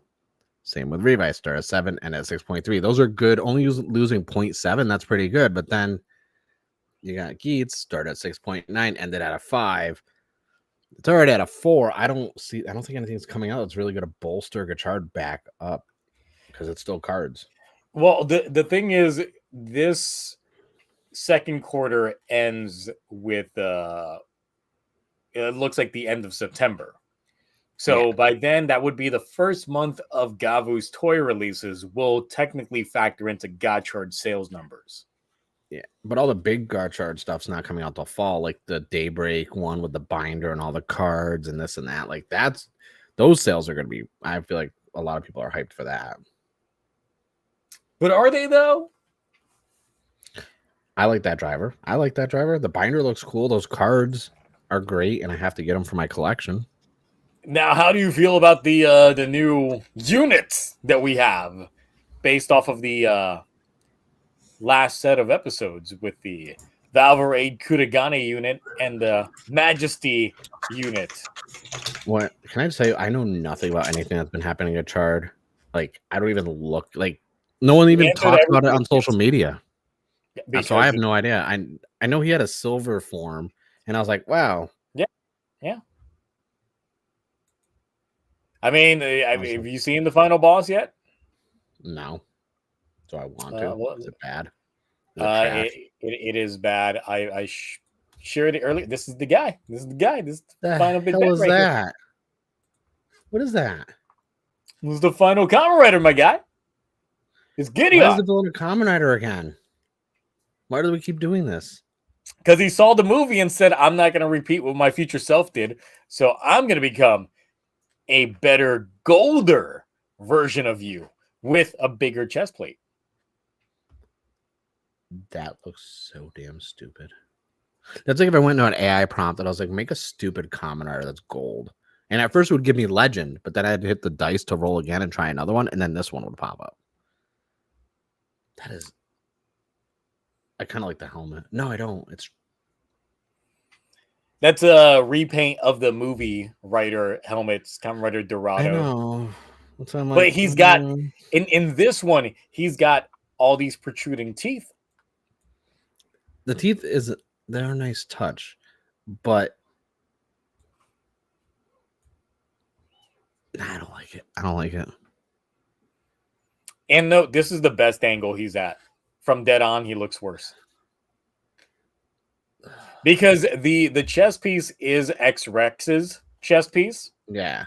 Which already was like large in itself. But since he doesn't have the bottom part to like offset the jaw portion of it, it just looks like he's got big chest. They ruined a great translucent clear color chest piece for whatever the hell that is. Gold. It's gold. Nope. Do not care at all. So what do you hate more for an ending and final villain popping up, this or Saber?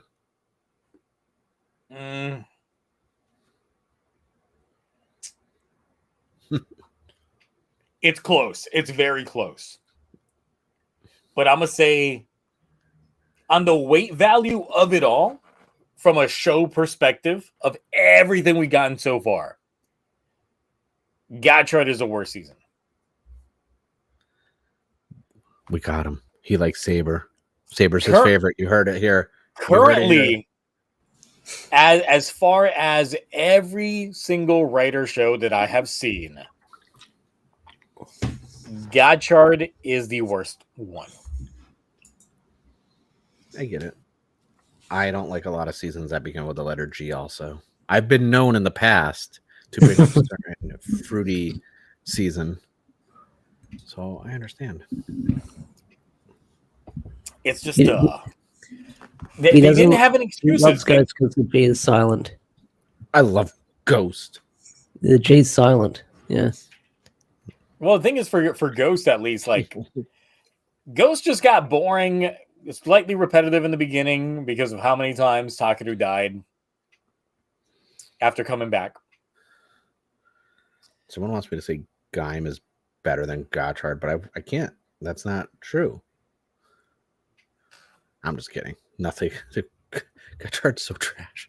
I was going to marathon it because I'm, off of work and going to PMC tomorrow and stuff like that. But I was like, I don't want to marathon it to the finale. And I do that usually. I would marathon whatever show I don't finish. And I'm like, I'm never going to. I'm going to, and I'm going to hate myself for it. Because I'm like, I gotta do this final review.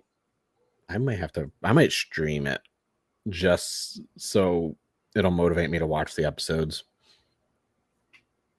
I don't even know where I left off. I really don't. I would stream it myself, but I'm like, I can't because during weekends it's like, nah, it's just me and my son, so I can't just ignore him all day. It would turn into a sleep stream if you end up watching it. I feel like no, it would just end up me being like, welcome to Day Drinking with Zio Agito. Normally I have a rule. I don't drink before 6 p.m. But today we're going to start at 9 a.m. All right, guys, let's get to it. And that's going to be how that would go if I were to actually do that. But no. See, this is why I'm sober. I don't have that problem. I don't have to day drink or night drink. I just take some edibles. There you go. I had to send you a video, by the way, Zio. It's really entertaining, and you'll approve of it. Okay. All right. I was reviewing some BoonBoomger toys, and previously I'd taken an edible, and I was just chilling, vibing out. Forgot I took an edible and took another one. Oh no! Oh no! And then I forgot that I hit record to do my review, and I started doing the review, and then I was going to cut to another camera, and I was just sitting there, and it hit me. So I'm just sitting there like in silence, and I'm like, man, I don't even want to do this review. I don't want to do any of the stuff like fuck Toku, blah, blah. And I'm like, you know what? I'm going to go in there and I'm going to grab my VHS. I'm going to go watch Dick Tracy on VHS. And then I'm like, and I'm sitting here and I just stopped like full. And I'm just like this. I'm like, nah, I'm going to watch Small Soldiers. Yeah, that's it. I get up, walk away. It's still recording, mind you, because I did the intro and I was going to stop recording, change camera angles. I come back after a few minutes because I was like, fuck it. And like, no. And you see me sit down. I'm like, let me at least get the first part of the video edited. So that way there, I'll just record the review part and then I can do this. And then I'm just sitting there and I'm like, you just hear, where the hell's the video I recorded? And I was like, oh, my camera's still open. Let me close it. And then I'm like, why is OBS open? And then you just hear this realization. I'm like, it's been recording the whole time. And I was like, and I'm just like, how high am I? And it was all, and I was like sitting there just cracking up watching it this morning. that literally reminds me of the first and only time I did edibles. I never again after that moment.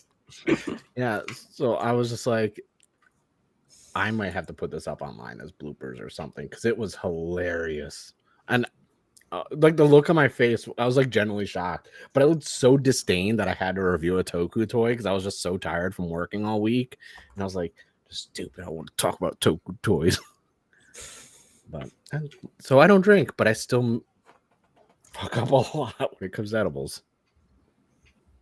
That's the one thing. It's like, yeah, edibles make me, just weed in general makes me overthink myself because I'm definitely one of those like paranoid like high people. So I would be in nonstop paranoia the entire time because I'm an overthinker. That's the issue. It's like I am an overthinker. That's why I don't smoke. I literally will. edibles only, and I'm usually moderated, except I worked 60 hours this week. My car died, had to spend money on that. That's why I'm able to be on the stream tonight, and I'm not at PMC today. Nice.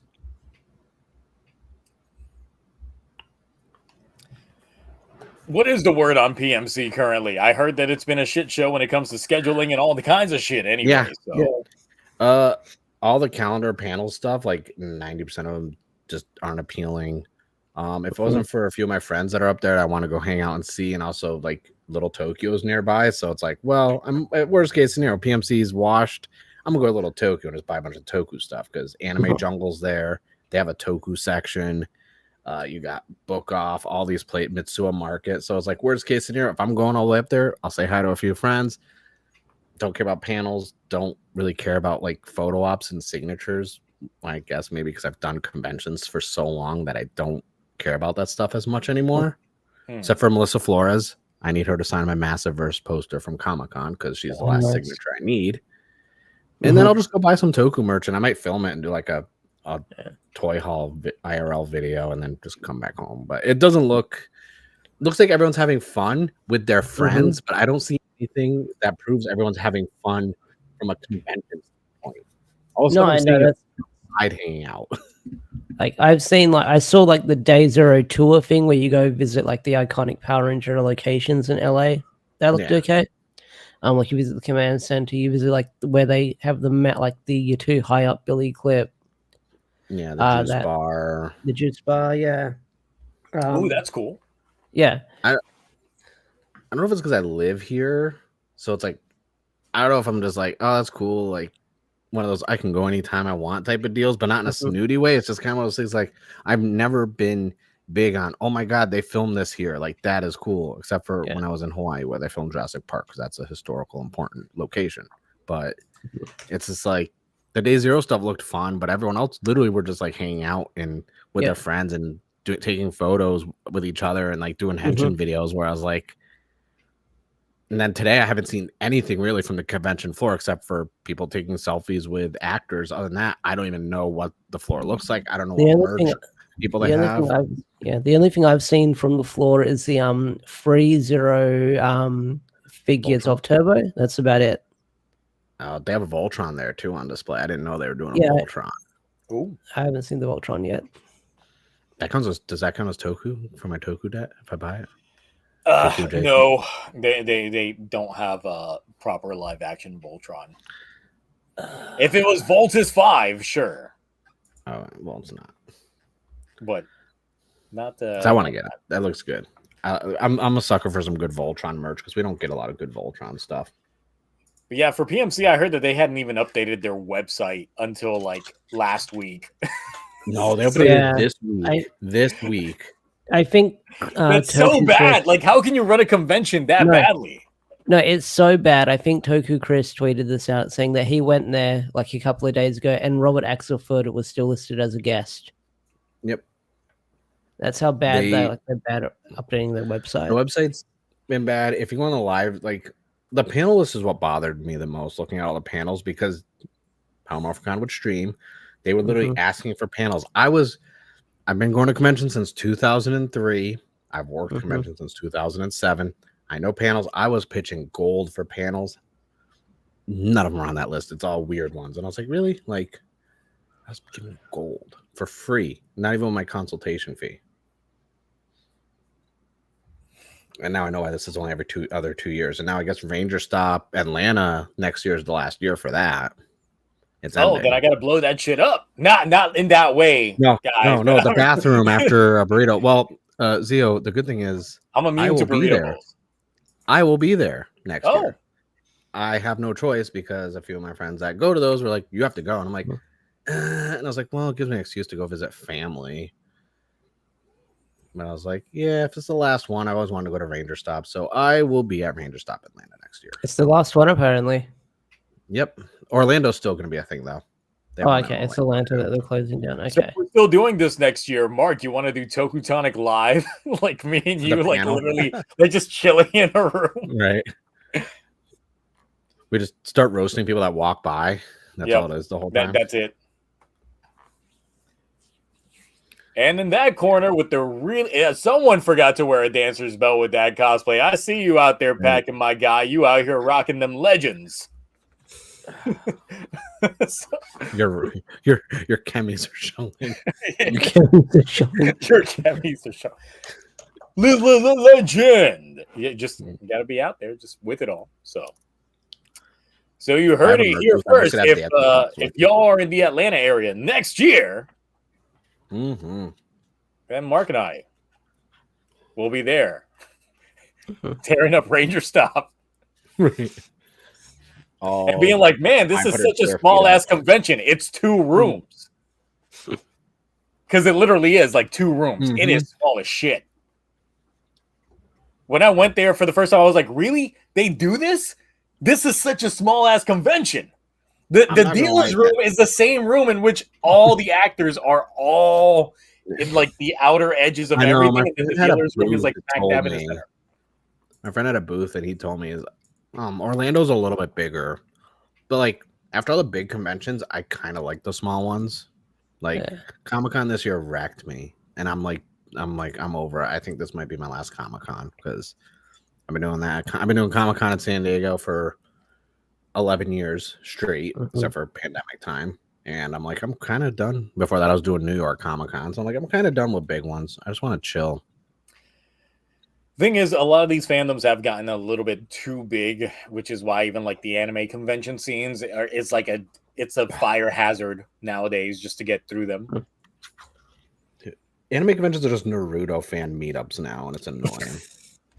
Ain't nobody fucking with Naruto like that anymore. It's animes I don't even know anymore because it's out here it's still One Piece, Naruto, and then Homestuck. And I'm like, Homestuck's not even anime. What the hell? How the fuck do people still cosplay as Homestuck? Homestuck hasn't been a thing for like 15 years. That's what I'm saying. I don't get it. No, there's not a lot of Jujutsu Kaisen cosplay, honestly. My favorite was during San Diego Comic-Con. I did stumble upon some quintessential quintuplet cosplayers, and for those Cloudy's not here. A man of culture, just like myself. He knew he would have known my initial reaction to that. So I was just like, "Ooh, there's a Mina." Homestuck was a web comic for folks that are curious. Blue people, horns. I would know several folks. There's plenty of stories of bathtubs being ruined in hotel rooms from people trying to dye their skin blue for the purpose of said cosplay to make it authentic. And God, those Homestuck cosplayers were probably the worst thing. The worst part Millennial Contribution could have done to the cosplay community. I'm sorry for my generation. I'm not one of them. But all Homestuck cosplayers smell the same.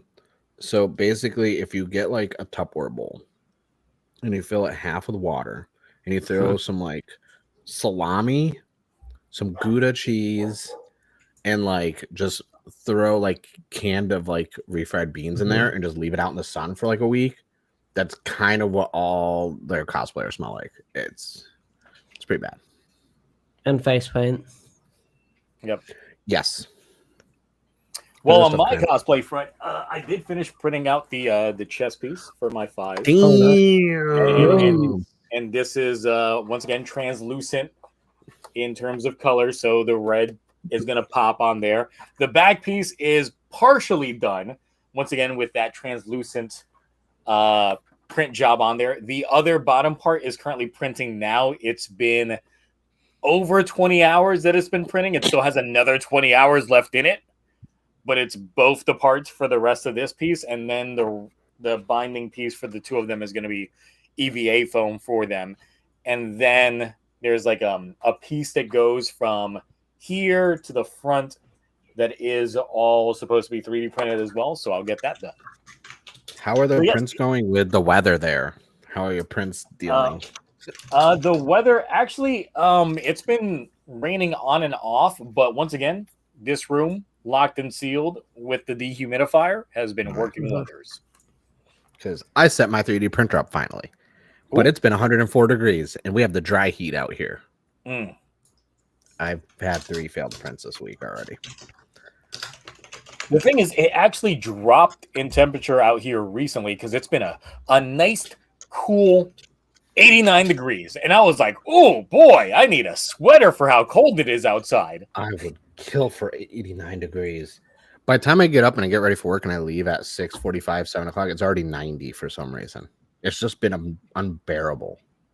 Like the last 2 days, it's been like 89, 87 degrees. And I was like, man, this is the coldest it's feeling in a while. It's brisk out here. Which is why I'm not driving a PMC today, because I dropped my car off to get the radiator done because I had no air conditioning in my car. I know that feel. My car's 3 years old. I don't know how I have this many issues with my car in 3 years, but I feel like everything's going wrong all at once because the first 3.5 years were perfect with the car. I had no issues. Now it's like, oh, tires, rotors, brakes, and freaking alignment. Now the radiator hoses, air filter, oil filter. I'm like, what the hell? My car is just falling apart. And I had to get my trunk fixed. My trunk stopped working. So you are going to PMC tomorrow, right? Yeah, I might take the green line up from San Diego to Pasadena. It'll take like 2.5 hours, but there's no stops, and this is a trolley because they're also doing tons of construction on the highway out here. My normal 2 hour and 15-minute drive to Pasadena would take over 3 hours because the highway has been relegated from 5 lanes on each side to 2 or 3 for most of the time. And this with the trolley, like the only downside of taking the trolley is they run awkward on the weekends. So I may just grab a hotel, come back Sunday morning and not stay there all day. I don't know. I haven't decided. Or I might just not go because as much as I want to meet up with everyone, it's like I'm not going to go 3 hours just to say hey to some friends, you know? Like they can say hi in my DMs.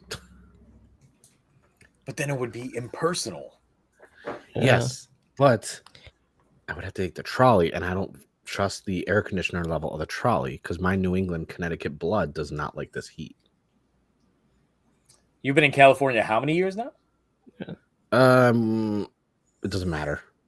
The Not ratio enough of to how adapt? long I've been here to how long I was there, no.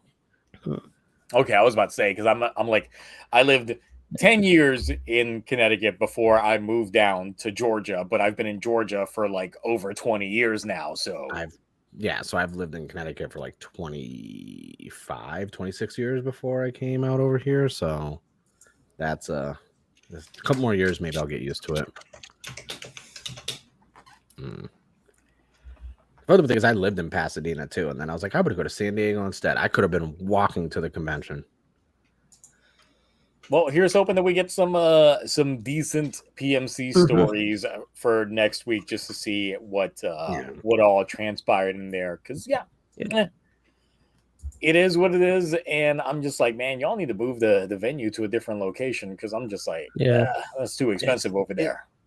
It's weird that it's Pasadena of all places. Like I get because when you have international guests flying into LAX is nice, but like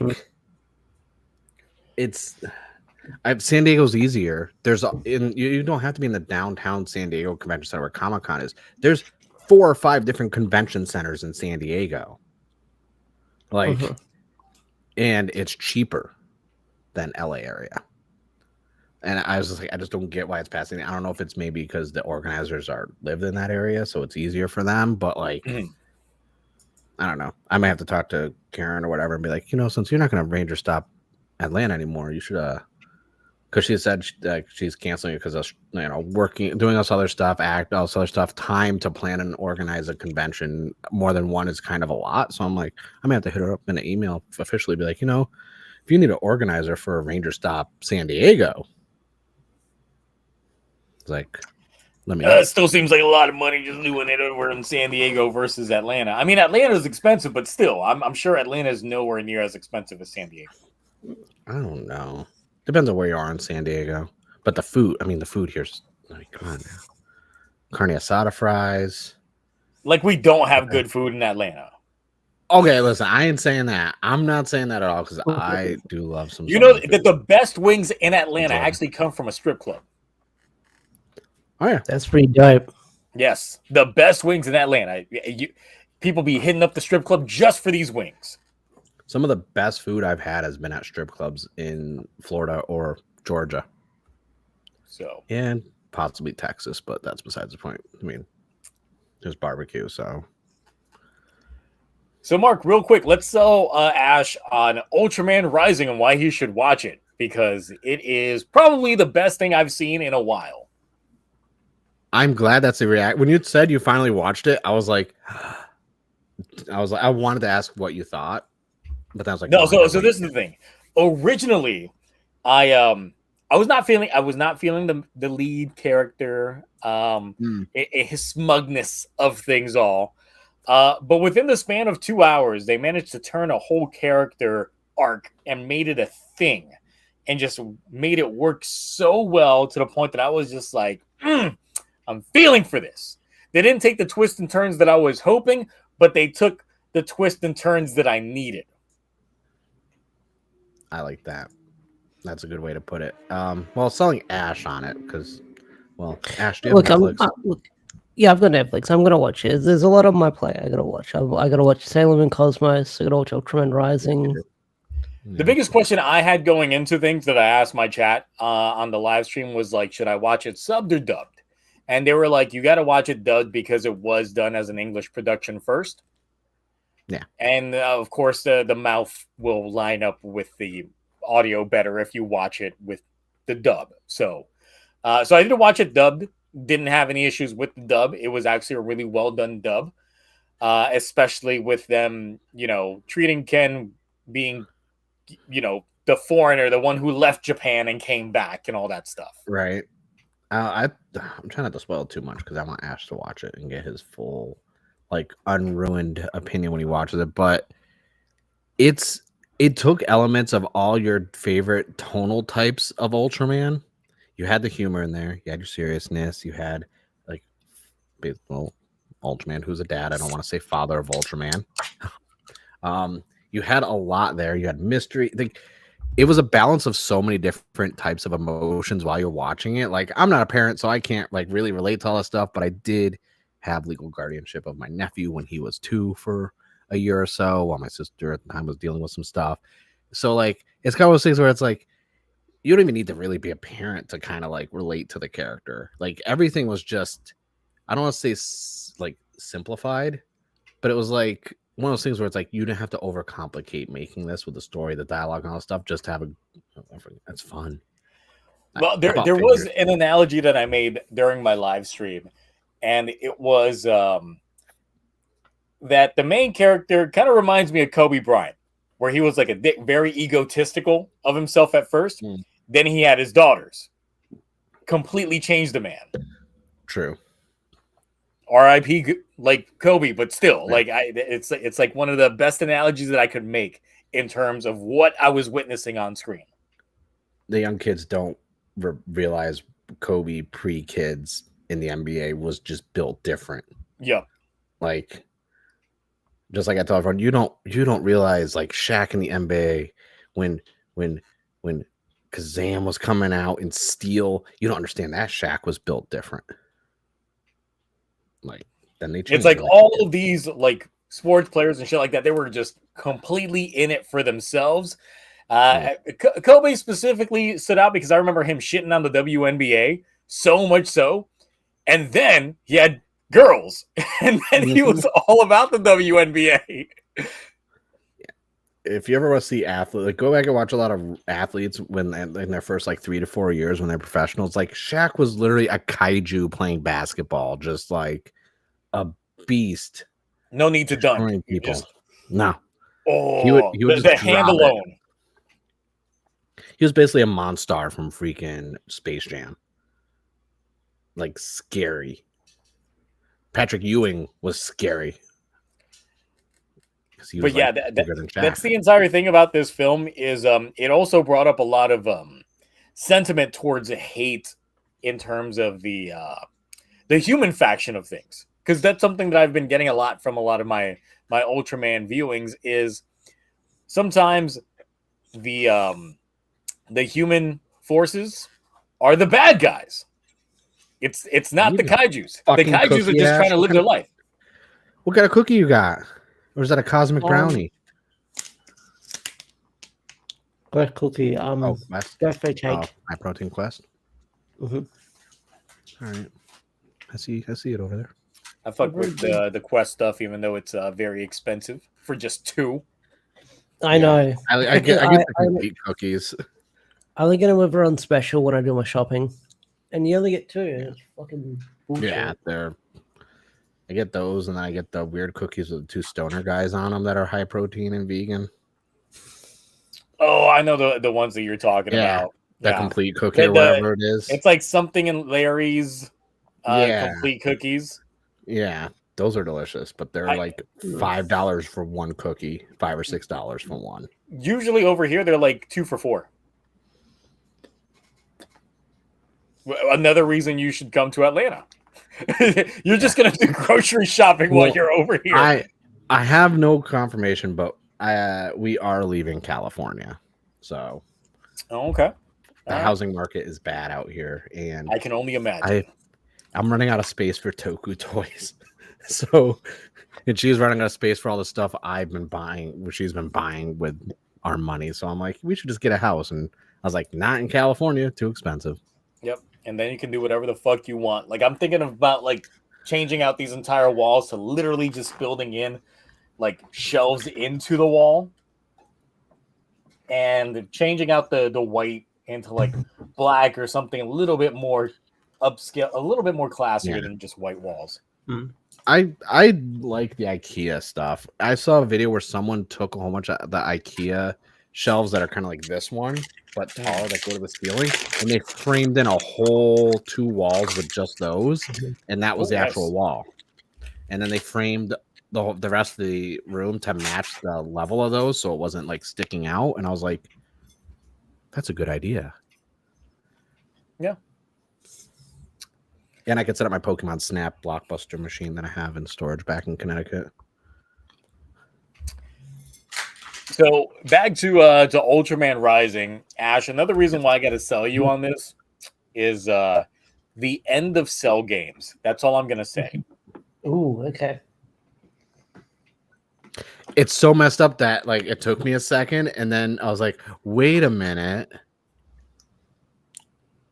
That shit was a moment. I got hype. That is. That shit was a moment. It was too good. It was too damn good.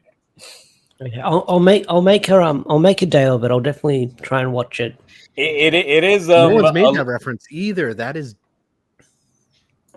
It's a little over 2 hours long, even though the credits are long, but it does have a mid-credit sequence, so it does kind of set itself up for a sequel. There is sequel bait in there.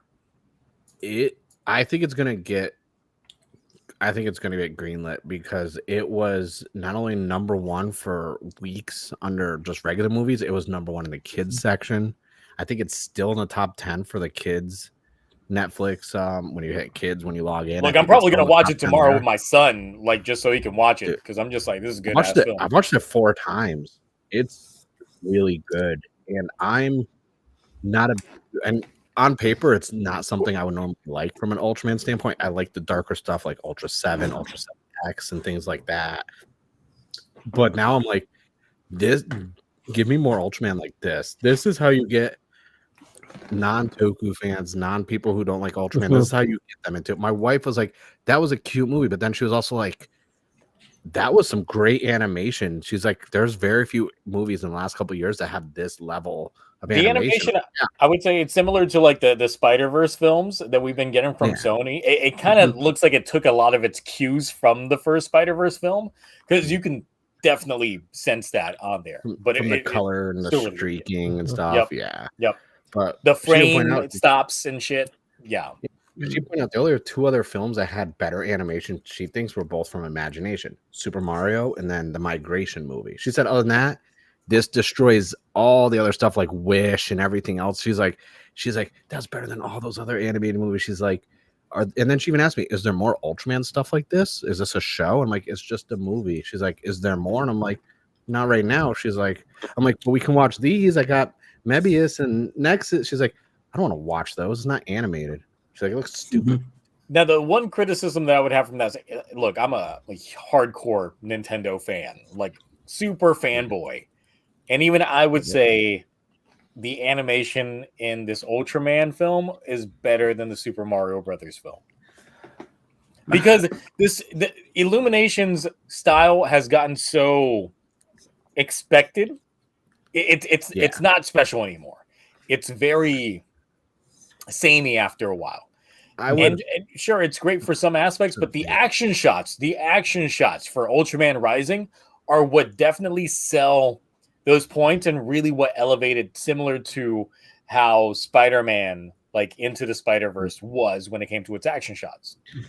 I'm gonna say I would probably put Ultraman above Mario, not Migration, because something like the way they handled the weather animation, that was good. Only because compared to Mario, Ultraman Rising, something about the color choices, how like the contrasting when it was nighttime in the city to, you know, Ultraman transforming in the brighter lights and the attacks of everything, like the contrast of that color like was really good.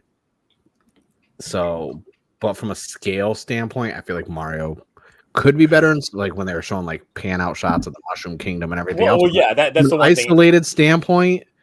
The city, this and that, like Ultraman definitely takes beats Mario in that when it comes to like more isolated, like when he's in his little basement area with the fish and stuff like that. Like that stuff was something like really good. And everything at the end of the movie, the last like 15-20 minutes where you're just literally shitting your pants and trying not to be erect at the same time. Which is very. Oh no, that shit was good. I was like, y'all out here pulling a Terra Nova, great show that got canceled, by the way. I'll definitely watch it. I'll definitely watch it. That's for sure. Fucking Terra Nova. Bring it back, even though it's been 15 years. Dude, like that was such a good show. It was like dinosaurs. It was basically it was like freaking Sliders meets Jurassic Park. It was so good. And they canceled Jericho. Assholes. Look, for me, like during that era, it was like Terra Nova, and I think NBC had a show called The Event.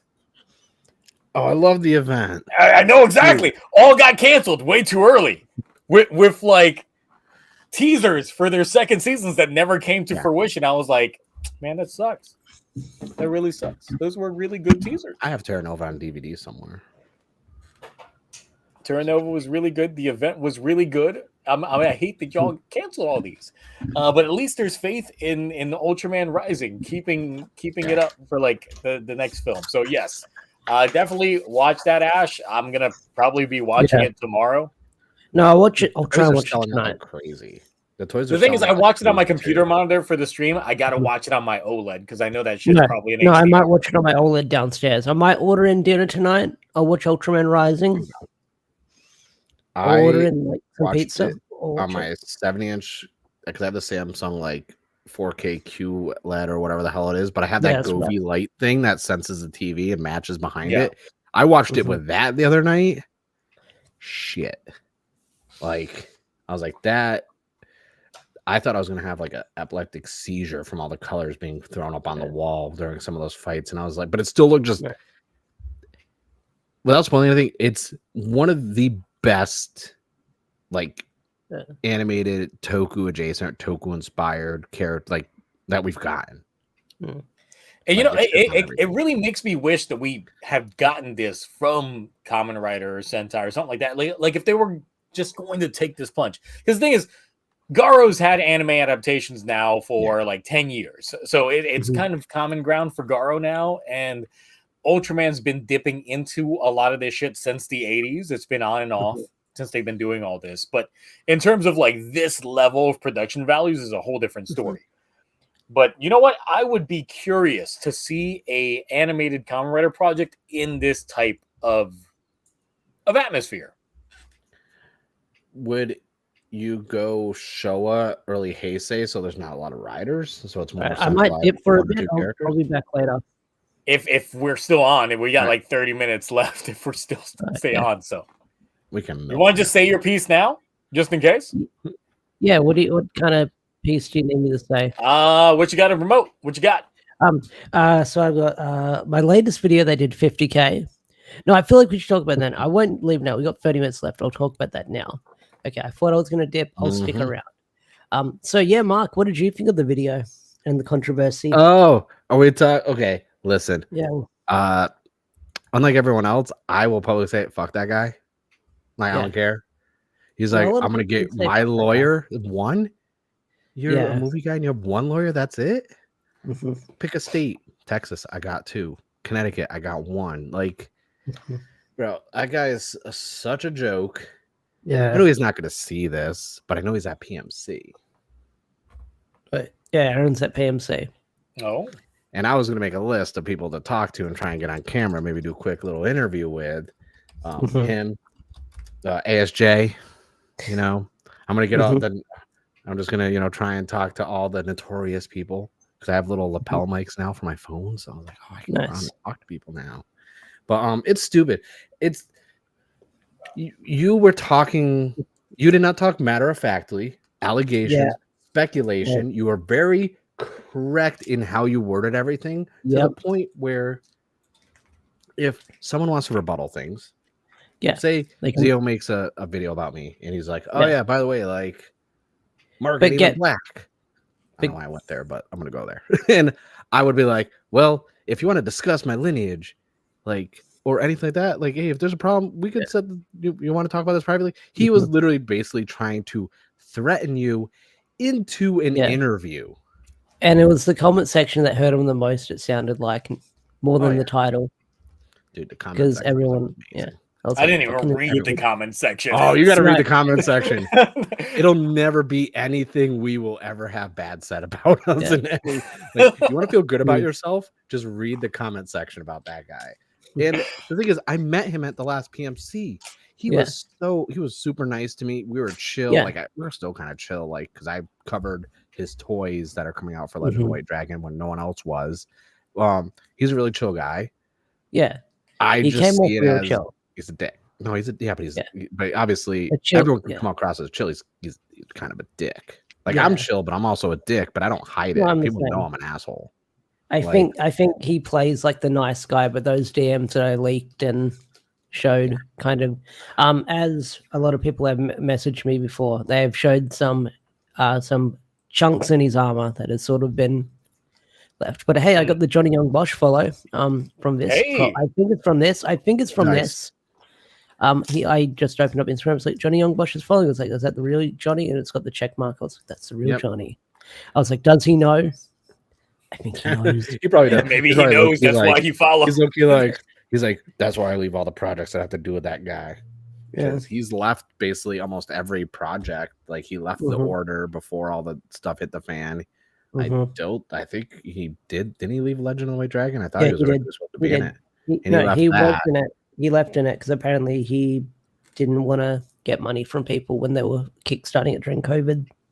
Yeah, and so it's like obvious, and now he's trying to kickstart back in the Bat in the Sun to do more of the beatdown things again. Yeah, and he's trying to kickstart for 500K. I'm like, sir, $500,000 to do those videos? Like I saw that first video. It shouldn't cost that much.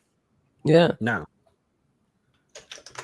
So it's tough because like there's a side of me that like even though I want to talk about him because of all these issues, the project that this is all revolving around is the last thing JDF worked on. So I have this weird internal conflict where it's like I don't want to disrespect a project that is JDF. I've met JDF almost a dozen times. I met him once after his death. Like he's one of the nicest people I've ever met. Yeah. But like no, absolutely. I met him 10 years ago. Nicest guy. Yeah.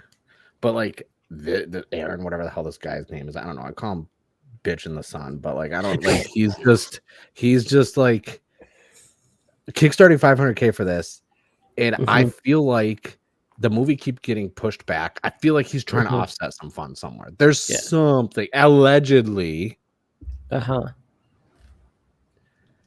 I feel like personally, there's something going on there. Speculatively. Well, I'm not going to rename the title of this stream to be anything clickbaity to the point that he finds this in any way, shape, or form. Because now he's already following everything Ash does. So I'm like, it's a good thing I don't have any DMs set up or anything like that. They got to literally email me. Yeah. Can you take down this stream? Can you take down the video, please? I always watching right now. I see a username, Bird in the Moon. Yeah. It's kind of on the nose. Where's Bird in the Mood?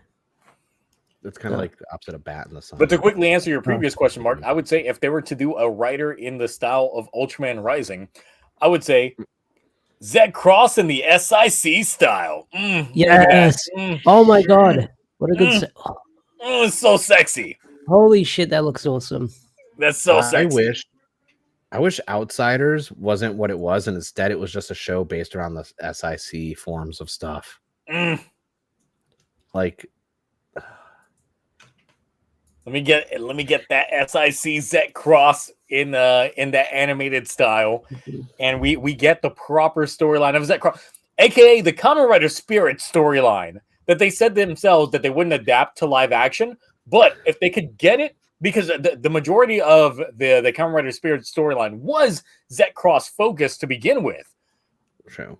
If they could do that animation style with the Ultraman Rising like production style, I'd be all for that shit. All for that shit.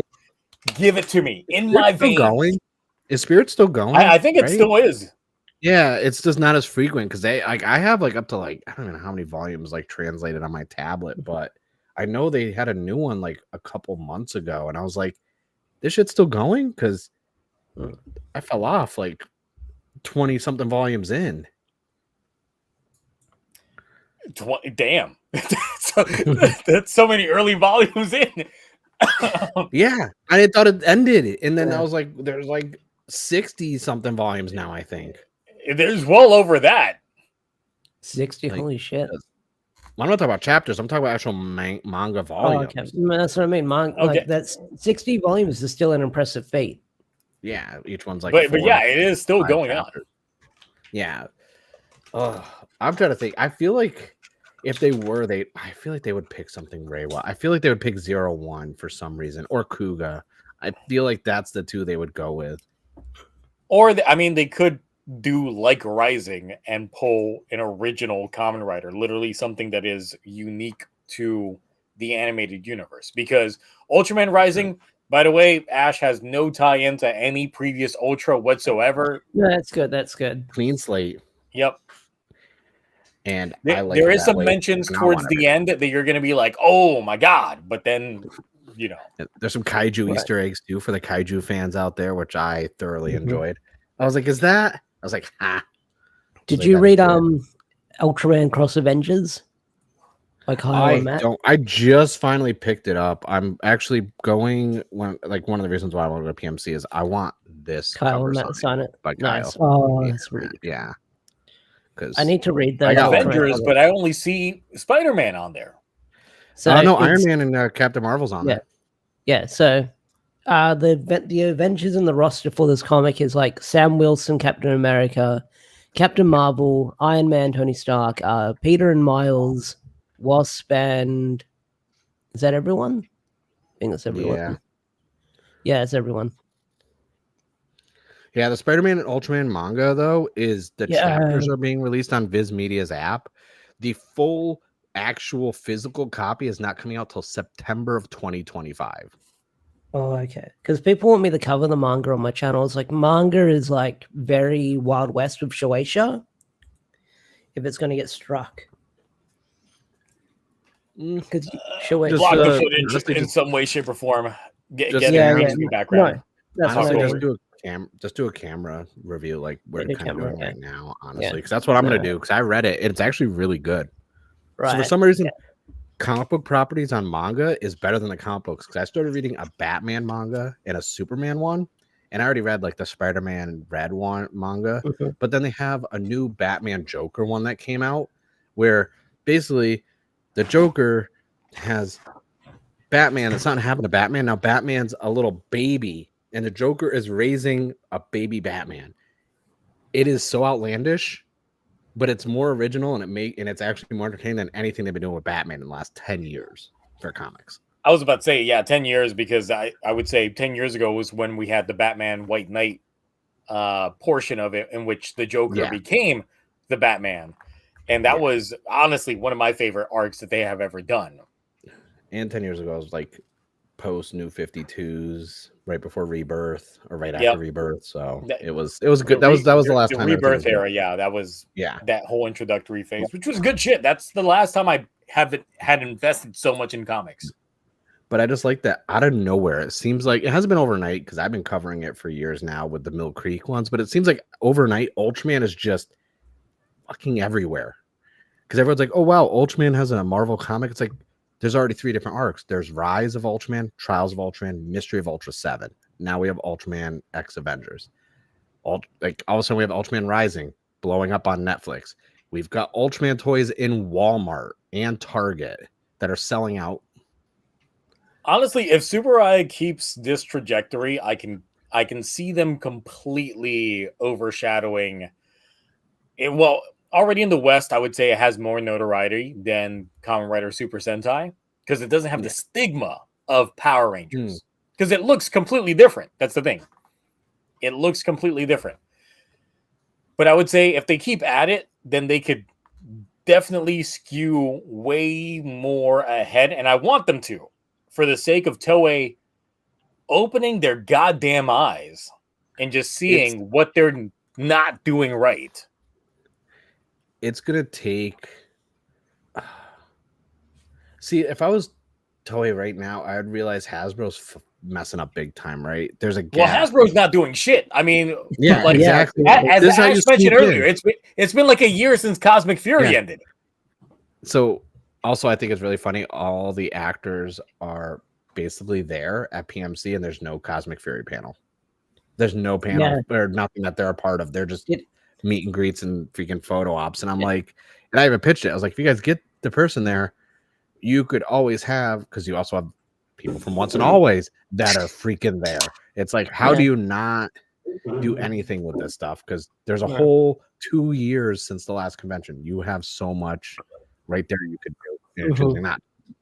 And my thing is, we could swoop in right now, redo that Shout Factory deal, get some DVDs out.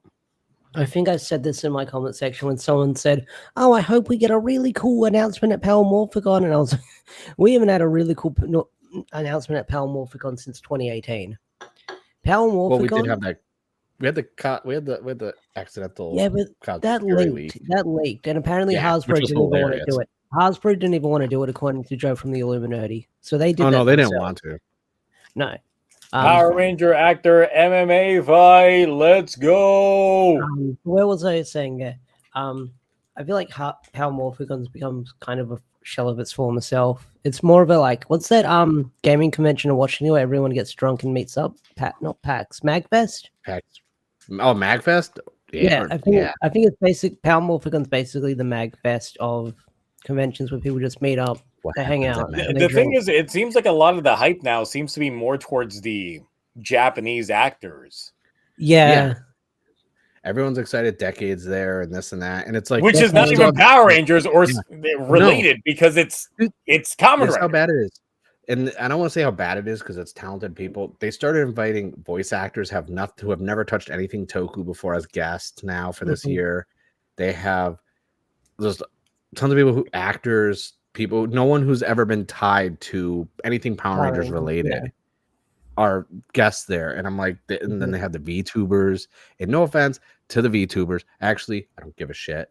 But a lot of them just started making Power Ranger content not even 2 months ago. And I feel like they were asked to make Power Ranger content because they were going to be at PMC.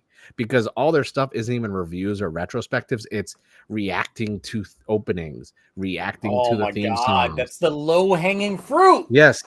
Well, and I know all about that because that's how I started. I love low-hanging fruit.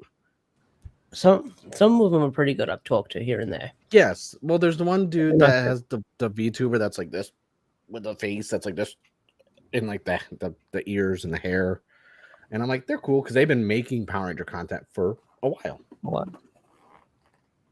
But like, and the panels are just nothing appealing. Like they combined the Massiverse and the Boom Comics Power Ranger one into one panel. They're two totally different entities. They're two totally different things. Only currently writing for them. The other two haven't. Well, Kyle hasn't written almost 2 years for Power Rangers, if not more. Yeah. So it's like unless they like sweep us out of the rung, and Kyle's like, I'm coming back for one more book. Crazy Orb says you described every Toku, I know. every VTuber mark, and I'm like the one with the ears and the hair. It's like, yeah, I know exactly. Sometimes they all have ears and hair. It's Guess Who, but I'm just not being the one with the face that goes like, huh? It's just like, oh, sometimes when they emote, they also look like, oh. Yeah, exactly. But no, like, nothing. The panels are just. I'm very happy for people like Prawn and Toki, Frankie, and everyone else who got panels. That's really freaking cool. I like that. I'm very proud of them. 100%. Really, I wish I could be there myself, like so I can hang out with Veste and everyone else who's there. That's the only thing. I wish I could afford to go there, but I can't. So no, that's the thing. Like, I wish I probably could afford to do it, but it'll probably take like a chunk out of my savings. But when I feel bad that I'm not going, and I feel like worse when I see everyone having fun and all the pictures and stuff like that. But even Taka was gonna go, and he decided not to just because of cost and travel and everything else. Yeah, like, he was like, I was gonna be there, but it's like, it's like that's the thing is too. Like when I got to see, like when I saw like Kristen and Juan, he's hosting a panel. He's also hosting one of the PMC live streams, say with Frankie. Yeah. Sergeant. I keep wanting to call him Sergeant Hooked out of here, but I know he changed his name to Sergeant Rios. So like other people, but then it's like I know they're still making content. I haven't gotten any pings from them. Like, no, they kind of slowed down. But Frankie just did what Samurai Red cosplay, dude. It looks perfect. Well, I'm once again I'm looking at like the YouTube side of things. I'm not looking at the social media side of things. No, but then like there's other content creators that are there that I'm just like, how, like, I don't want to throw any shade, but I don't really care. MMPR Toys gets a panel. Weren't they the ones that were complaining about the lack of views? Yes. Okay. So I'm like, but I'm like, are they going to treat it like a church sermon? They're going to pass around a plate to collect money? Because I always complain that like they're not getting views on their videos, and they want like anyone can clip this too. I don't really care. Like, like I don't even follow them. I don't fuck with them like that. Like if they really want to like I don't even care. Like I'll go say it to their face when I'm there if he really wants to like say anything. Like I don't. But it's like, how can you sit there, shit on this convention, hate on the whole entire fandom, and then get a panel? And they have a booth there too. And that's like, are you gonna sell all your toys because you're broke? Like I don't know what's going on. I'm not. They complained that because they're not getting their views on their MMPR toys, and they're spending money on toys, and they're not recouping it because their video views are up. So it's like, I'm sorry, like, don't. That's just YouTube, baby. Yeah, and I'm just like, day job. Like you have the day job to spend the money on the toys, and if you're lucky, then maybe you can recoup that in views. And I brought up in another conversation, which wasn't public, but I'll make what I said public. Out of anyone who talks about Power Ranger comic books, Power Ranger stuff, Ash has the most subscribers. He's the only person consistently covering these comics and everything else. Why didn't PMC sponsor to get him out there and have him do? Why isn't he hosting the Boom comic book panel? Why isn't he like? I suggested great panels. I was like, get some of us fans that are in our 30s that were there as kids when MPR started, and have a 30th anniversary for the fans in a retrospective of how it affected their lives. I had all these panels. I've checked my emails. No one reached out to me. I'm surprised Scott didn't reach out to me to do something for the 30, like for the Boom. I would have not. That would have been nice. That would have been. I didn't even know there was a Boom Studio panels happening until you mentioned it. I didn't know either because I thought the last panel at San Diego Comic-Con was like the tip of the hat. Like, hey, we're riding off in the sunset. Yeah, and then we got Power Rangers Prime that was announced officially yesterday. Yeah, like I don't understand this convention because like I've been going to conventions for so long that when I see just a bad panelist, a bad floor plan, and it's to the point where it's like, well, if I'm gonna go to a convention, take time out of my day, cost gas, this and that, and I'm going just to hang out with friends, and that's it. Like I love my friends, I will gladly hang out with them, but it's like at least have something in the convention to occupy me also. Yeah. What I'm probably going to do is, because we had Gokai Red in Sydney this year, and I know that Power Rangers Australia did like pulled an arm and a leg to get them with these sponsors and that. what I might do is I might just travel to like the more smaller Australian conventions because I live in the state that no one wants to visit because it's so far away. 'Cause it's on the west side of Australia. Do you have So I'll Atticus probably just spiders there? no spiders. But yeah, Just making yeah, I sure. might do that. No, I might do that because like they had like people like Tessa Rao and like I said, Gokai Red. I was kicking myself in the teeth that I could have met Gokai Red, or Decade. I haven't seen Decade, but hey, I could have met him. Could be cool.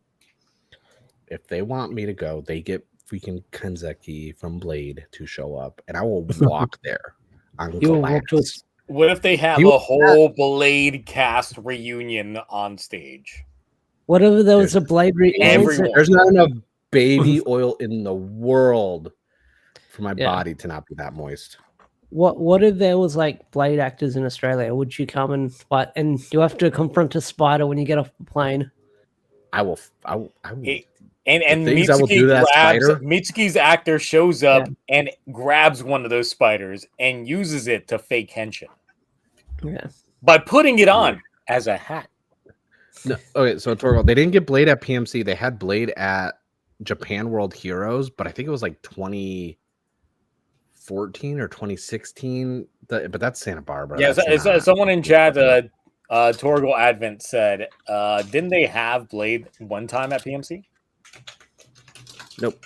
I don't That think so, was no. that was Japan World Heroes, and it was Yeah, about 9-10 years ago, Japan World Heroes. or it was Yeah. 2018. It was one of the Maybe. Japan World Heroes. But Can- that's I'm coming up. on That's the- a more intriguing convention to me Yeah. than anything. Is there like previous guests that I can look at on their website? Not that I can see. So real quick, I guess to throw shade on folks, real quick, Kamen Rider Cosmic Killer said, my gosh, the reaction channels. I've been getting have y'all been getting like recommendations of nonstop reaction channels? That's on my algorithm. It is channels I'm not following. Yeah, that's the thing. I don't follow them. They only get like a couple hundred views at best. But I've been getting nothing but Toku reaction channels being recommended to me, and they only do like intros and that's about it. And I'm like, intros. Okay, I was gonna say I've got nothing against reaction shows. Like Monty and his wife Nikki, they do a fun job because Nikki's reacting to Power Rangers for the first time. What's their channel? I know it's Montyverse. I think it's different when you don't subscribe to them and they're suddenly just hitting your algorithm, and it's just like it's just openings. But then I see that they get like thousands of views, but then I see that their subs are like lesser than mine. I'm like, but how is this really what YouTube is peddling now? So I'm just confused by the aspect, and I'm just like, is there something dynamic about it? So I would quickly click into the video and skim through it just to see if they're putting in like added effects or anything like that. No, it's just with a webcam. Yeah, it's just with a camera, and that's it. I'm just like, wow, okay. Like I enjoy Kez's reaction to BoonBoomger because that's like commentary. Let's see. This is Gava related. Do you guys think it's too early to introduce a secondary writer into Gav early in the show? Well, it depends on how they play up this character, because if he is playing a mentor role and he was a writer before Gavu, then that would make sense within the context of Gavu that he was technically the first writer, but not the main writer. So if they are going to play that role for him, then that would work. It just depends on how they write it. Because once again, it just depends up to the head writer, how they portray it within the context of the show, if it works out in their favor. But if not, then we'll see. But that's my 2 cents on that tidbit. Anyone else have any other 2 cents? I haven't been following a lot of Gav stuff. I'll probably watch the first episode when it drops next week. Well, it's because Valen's already a writer by the beginning. Oh, okay. I like the suit for Valen. Like, I don't know. I can't. It's not about whether it's too early. It's how well they introduce. Yeah. I don't care about when. It's how they introduce the writer. Yeah. No, that Mark's right about that. It's how they because that first introduction for a writer, that usually was hooks you. That's going to be your favorite character you're going to ride or die for. Well, the thing is, it's like I was thinking this when they had the introduction is that what if Valen is like a Garen-like character, except it's not going to be like a betrayal in the very beginning.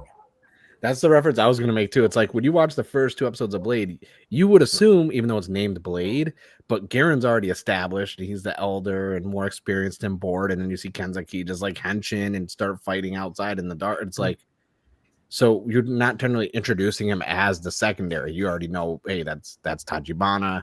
He's also Garen. And even then, you don't really get a full origin start of Chalice. Chalice is just there. Like, that's why I like so much about Heisei Phase 1 compared to stuff now, is you can have a story with multiple writers already established as writers and not have to do this whole first couple episodes, origins, introductions, this and that. It's kind of like, hey, they already all know each other type of deal. Which is a thing that happens in Sentai sometimes as well, where the team is already established, or the majority of the team is established and we're introduced to Red or something like that. Or Red's already established and then everybody else gets introduced. So Sentai has been playing around with this for a while, and Kamen Rider has technically been doing this for a while as well. It's just not something that we've seen as often on the Kamen Rider side of things. I'm honestly, Gotchard just really made me think. I'm always gonna love Kamen Rider, right? But man, Gotchard kind of just like took the wind out of my sails. Like, I feel deflated because I'm just like, this is, as much as I joke about Gaim is entertaining and good season. It really is. But like, Gotchard's the first real season where I stopped watching it and I stopped caring. Because sometimes life gets in the way, like I'm in college or I'm working full time. It's like, all right, I can't wait to binge these episodes when I have time. Now it's like, I can't wait for this to be over. Yeah, that's literally all of my live streams. When we're watching Gotchard, is everybody just like, can this be over already? My favorite is other content creators have literally just gone out and flat out said, why is Gotchard bad? I believe that was Marco Satsu literally was like, Gotchard's not good. And I'm like, oh, you said the thing out loud. Like, I was like, Marco said Gotchard bad. He wasn't. I think he was the one who said he wasn't enjoying it. I know Kristen Antoine said he wasn't liking it. I think Marco said he just wasn't feeling it. There were several people that were into it in the very beginning, and once again, I was like the voice of like cautious optimism. Yeah, and everybody told me I need to calm my shit. You're just a hater, bro. Yeah, I'm just a hater. That's it. And then look at us now. Right. Bardpox quickly said, I think people need to get more creative with toy reviews. The buckets are and I'm like, well, the thing is, I've actually never seen a lot of toy reviews myself before I started making toy reviews. So I'm kind of like, the toy reviews that I've done have been in a flavor, not copying anyone else, because I've never really seen anybody else's toy reviews. Like, the only one I see posting toy reviews is Dawson and Chris from Long Toys. I think they're the only ones. They're the only ones? Is there more? Yeah. I mean, Mr. Super Mini Plot down there. Oh, yeah, sorry. I'm so sorry, Mark. I'm so sorry, Mark. I hope an Atticus spider just appears in the corner of your wall over there. I just learned what those are, and they are scary, and I didn't. How? Also, I just want to make sure I didn't misquote anyone. Marco Satsu just said, now that Gotchard is almost over, he thought it was boring. And he said some of the suits are good, just good. So I just want to make sure I don't misquote anyone. Yeah. No, that's there's other people who have said worse, but he thought it was boring, which is correct. Like, it's boring. I think the thing. So I would say it's not just boring, because I thought Ghost was boring. I thought Wizard was boring. What's all these fucking personal attacks tonight? No. So this is the thing. I thought they were just boring. That's it. Gotchard was boring, and then for those of us that actually were paying attention to Gotchard, it got fundamentally worse because they took their own lore and they shat on it. True. Mark, I don't know what you did, but his mic just started dying and he froze. So I think you took the ninjas out to get him. Oh, he's not been freezing at all. Like, it's been I was about to say, is this going to be one of those where like everybody just freezes and then we all restart all over again? No, okay, you're moving now. You went all robot-y and then you froze for a little bit for me. You're fine. You're fine now. I was like thinking, did Mark? TokuTonic has a great point. Ghost is just every Reiwa series, but better written. That is true. And Ghost does not have the best writing. I have flat out said It's not the best season ever. I give it S tier just because the suits, everything else. There's a lot of elements to it. The good outweighs the bad.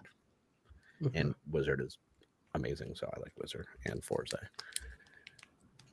I would just say that Wizard is a forgettable season, even though I like the suits. Oh, the SIC figures are amazing. And Ghost, I would say the same thing. It's like I got bored by their storytelling that they had in there, especially once we got to like Necrom and shit like that. That I was just disinterested, but I still like the suits except for Necrom. Necrom suits sucked. But I think honestly, once they reset everything after the days, that's where I was just like, "You son of a bitch! You're just going to restart it again." And then again, so yeah. For Gotchard, on the other hand, though, it's like, okay, we've been in a lull of the very beginning being bangers, and then the second half giving us that like decrease. So maybe this is going to be the opposite. Maybe you're going to be like a lull in the beginning, and then your second half you're going to be baller. No, the second half was just like, what the fuck are you doing?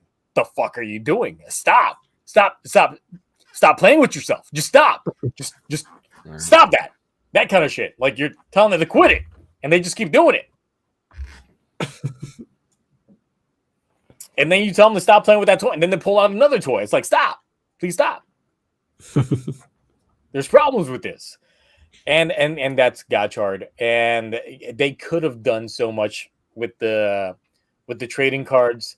They could have implemented so much with it, but I think Toei is right now at like the back seat of things, and I gotta say that Tsuburaya is leading the Toku train right now for me. As someone who has not been into Ultraman for that long, but can definitely attest to quality when I see it, I would say that Ultraman is definitely at the forefront. Yeah, they're doing a lot more to market their stuff. And don't forget, we still haven't even gone full in on the deal Bandai worked out with Target and Walmart for more Ultraman. Like, this has not started yet. This is just the regular merch releases. It's supposed to start the end of this year into spring of next year. And Ultraman has the TCG coming out. Yeah, two different versions. They have a physical one and a digital version. So I got to check it out at Comic-Con, and I was like, oh my God, like this is... When is that dropping? 5 people are not watching. Trust me, a lot more than 5 people are actually watching Ultraman. Like, wait, when you say digital, does that mean it's going to have like a Duel Links master duel? I don't know if it's going to be that depth. I don't know if, because they haven't fully gone in, so I don't know if it's going to be like a catalog like that new Pokemon TCG one that's coming out where you just open packs and collect the cards. No, I think what it is. I think what it's also is. It's like Duel Links but Pokemon, from what I guess. Yeah. Well, no, there's 2 different ones for Pokemon. There's also one where you just collect cards. There's also just a card catalog one. And I'm like, well, that's boring. Because they already have 2 versions of the app. They have Pokemon TCG and then Pokemon TCG Live, which are 2 different ones, but still the same card game. So I'm not sure. But Ultraman has too much stuff coming out. All they need is a proper video game. Yeah, no, it's TCG Puck. I need to look into that one. Like... We just need a Toku video game in general. We have not had a solid Toku video game in a while. If we had another Superhero Sakusen, which for those of you that are unaware, it's like Super Robot Wars that was big. But Superhero Sakusen was focused more on Toku heroes. So it did have Sentai, it did have Metal Heroes, it did have Ultraman featured in the mix. There was Gundam in there, but you know, did everything recently post Super Famicom, or is that the last time they were putting them out? I think that was the last time that they had it. But Superhero Sakusen was PS1 era. Oh, okay. All right, Mark, just to quickly correct you. Mark, just to quickly re-correct from earlier, that TCG app is the same one. It's the you can collect booster packs and you can battle people. Oh, that's good. On it. That makes me happy because I want to play the card game. I saw the cards, but like it's one of those things like, where the hell am I going? When do I have time to go to a card shop? Who's going to even host tournaments for that? Because it's so niche. Like I can't even find any good Digimon tournaments out here. everything's Pokemon, Commander, and Yu-Gi-Oh. And I'm like, One Piece. y'all did Digimon for a little. They did Lorcana tournaments for like 2 months, then that fell off. Gotta get the hype train going again. Mm-hmm. Yeah, but it's like Ultraman is leading. If we got to say the big three, because Godzilla is just in the upper echelon, so you can, even though you want to talk the big four, Godzilla has to be removed from the Toku conversation of the big three, just especially because we got Godzilla. Godzilla also hovers strictly on the CG standpoint nowadays. Now, so there's not a lot of suitmation that's used with it, and we're not doing this again. We're not doing this again. We are literally doing this again because we've already hit the 3 hour mark. Do we want to do this again? Yeah, I'm just saying it's now just a CG franchise because even the Japanese have bought into it. You know, when the Japanese have bought in on the CG and they've given up on the suitmation of it all, then they also lost a bit of the essence that is Gojira. It's still Toku. I'm gonna say something really mean.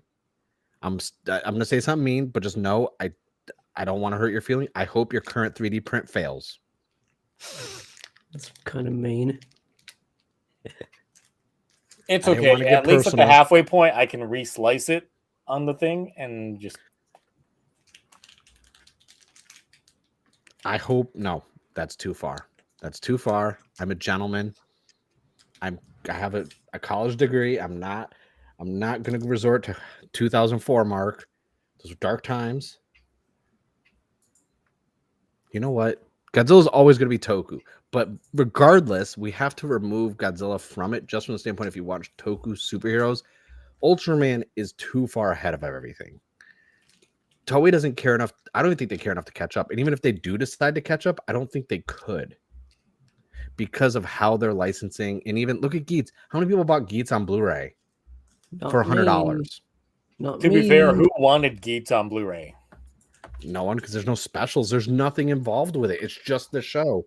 Whereas, look at what they're even though I have the V3 from the Hawaiian company, I'm buying the V3 on Blu-ray because the one I bought was DVD. But there's a lot of cool special features. What would actually get me to buy a lot of these Blu-rays? It's like, okay, release them as 4K Blu-rays. Give me proper upscale works to them. Give me HDR. Because once again, HDR is the selling point for anybody that's got an HDR set. Once you see it, it's life-changing. When it works, it works. If you could get that going on, hell, for shows like Fies and Agito, remaster those with HDR, because of course they had nighttime fights. You give me nighttime fights in those early Heisei shows in HDR. Boy. Just creaming. I just want to Kiva in HDR. Oh.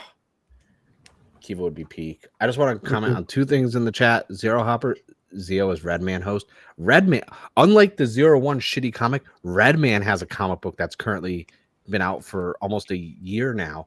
It's better than 01. Redman has a freaking comic book.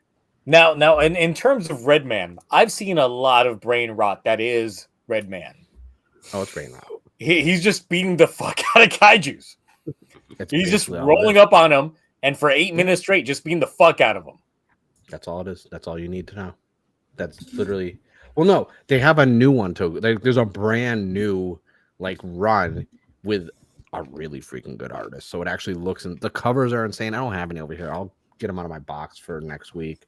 And also Togopunk, you don't trust Discotech is actually really good. I've gotten a lot of stuff from Discotech Media. You can trust them. I would say they're black Blu-ray for Discotech versus what we gotten from Shout Factory. It's night and day difference. Yeah, it's tough to want to support Shout Factory even though they aren't releasing anything. Also, speaking of Toku, adjacent Godzilla Skate or Die is a comic book and it's amazing.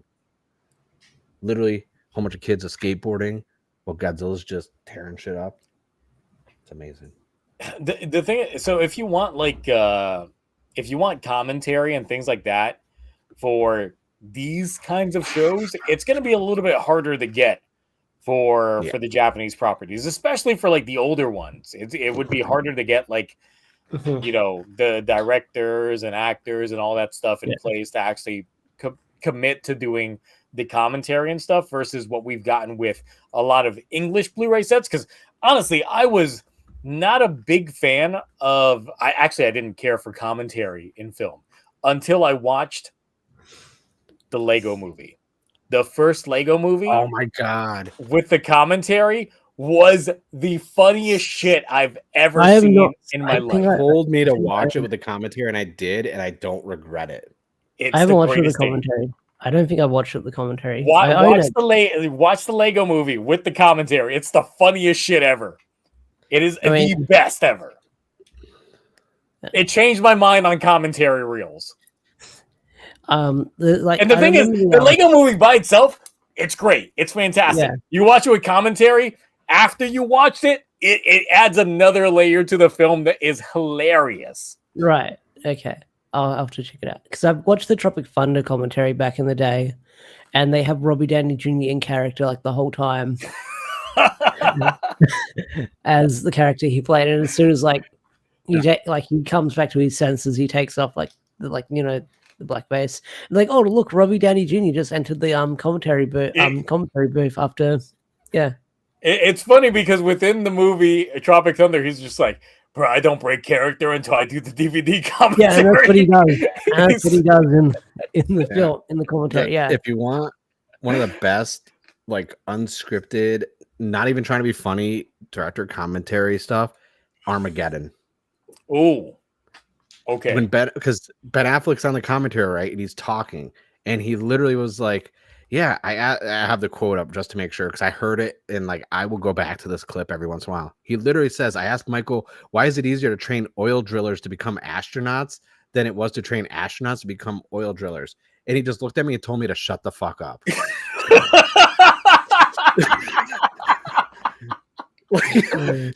That's on the commentary for Armageddon. And I was just like, and then he was just like, so that's what and then he's like, so that was the end of the talk. And then he does a Michael Bay impersonation. He's like, you know what, Ben, just shut the fuck up. Okay. You know, this is a real plan. I was like, you mean it's a real plan at NASA to train oil drillers? And then he looked at me and said, just shut your mouth. That's a real conversation he had with Michael Bay while filming. Oh my God. Okay. Like, that is the best commentary on any movie. Because that is hilarious. That is one of the biggest criticisms the film gets in general. It's like, why are we sending oil drillers to fucking space? Yeah. Because like astronauts would easily be able to learn how to use a drill. And ever since then, sometimes I think about that and I have the clip like saved on my phone. Every once in a while I'll just go back and I'll just listen to him saying that.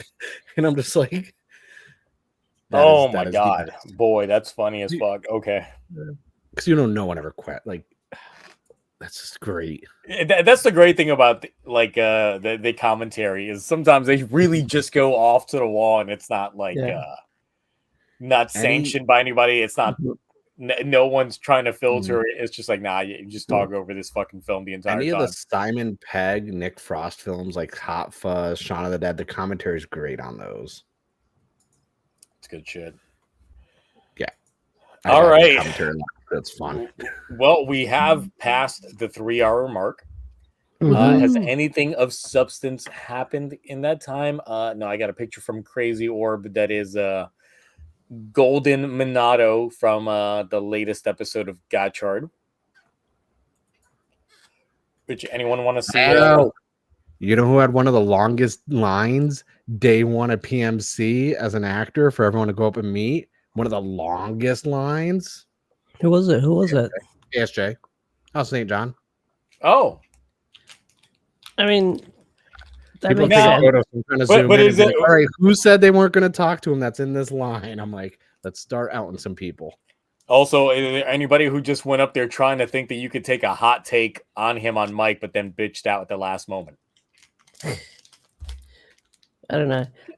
I really feel like some people just can't have a real conversation. It's the one thing. It's like when I talked to him like a couple months back, it was literally coming from a place of just like, just talking to him like a regular guy. Well, people are still actually claiming he released those shirts, and I'm like, Those were No. never released, and people are No, like, they matter of were fact, never like, yeah, I released. can't believe he released it. Nor did was like, he ever yeah. say that he was actually releasing shirts Yeah. like that. He just listed it as a concept. So A shitty concept, but he should have watched his yeah, mouth. But it's still a Hey, shitty concept, but yeah, he Hey, never hey. actually claimed to be producing Right, those no. shirts. But he also did plead guilty to some tax stuff PPP regarding fraud, those COVID funds. So Mhm. there's that. yeah, that's it. And here's Golden Minato. Ooh, get it This is from the away. latest episode of Gotchard. Get it away. Oh, I shouldn't shout that. There's echo in my room. That just looks like someone took a really bad photo and then tried to use one of those like AI filter Photoshop things, like, it, oh, yeah, it'll make that's me look what like an anime character, or this'll like. Well, the thing is that when you look at it, like his head looks too big for his body. Yeah.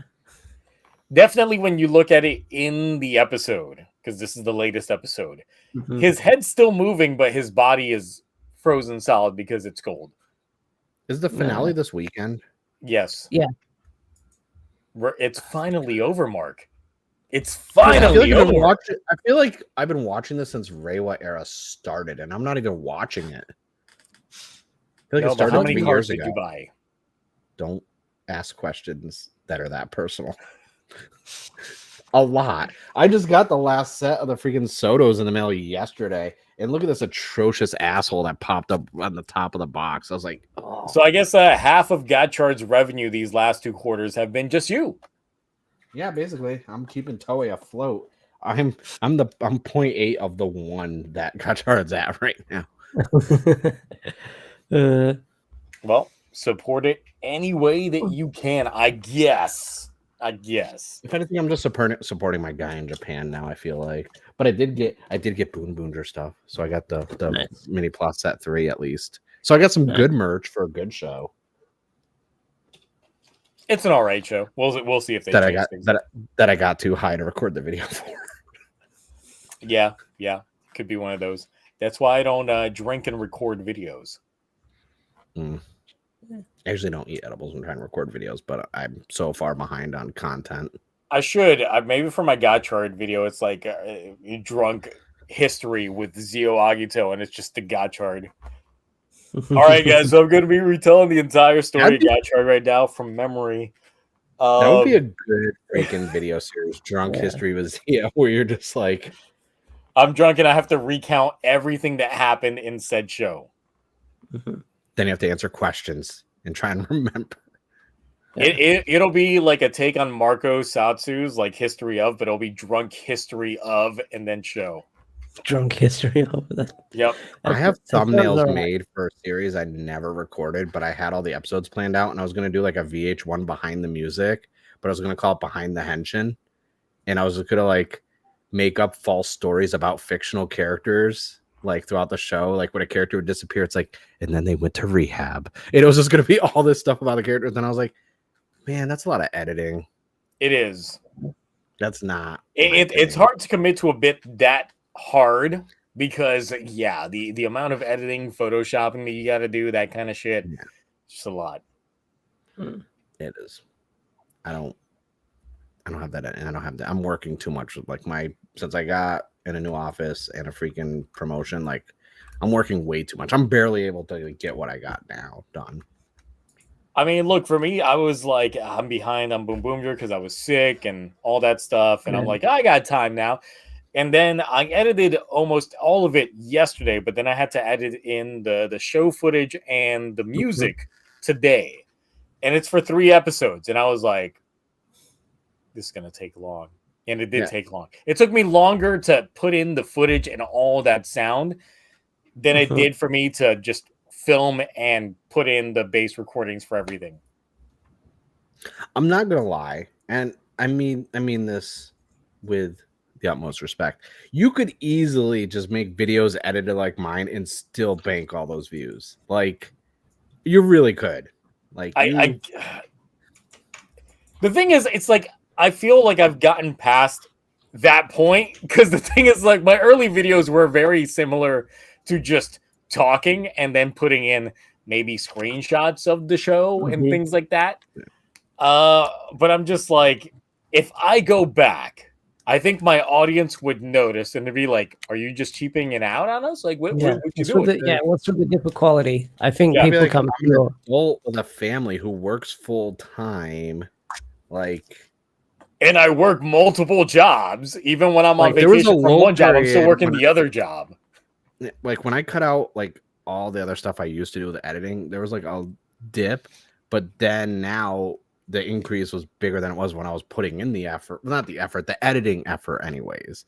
Trying to add in all this extra stuff, trying to like, and then getting the strikes and the hits, and I'm like, you know what, like. I just want to talk about toys. I just want to talk about the stuff. Like, I'm not trying to make a career out of this. I just like, and lately with the candy toys, because apparently everyone's getting into candy toys now. So I'm like really excited about that because my views have gone up to the point where people are actually commenting, like, so I bought this, but where do I start with these? And I was like, well, start with this, but you also give me a video idea. I'll get to that maybe next year. Like, I don't got time. So what's after Gotchard? Well, Gavu. Gavu. And then we go from there. We got the Gavu, we got the BoonBoomger in their third lap, and we see how all that goes. But yeah, since we are at 3 hours and 16 minutes, we will go ahead and say our piece there.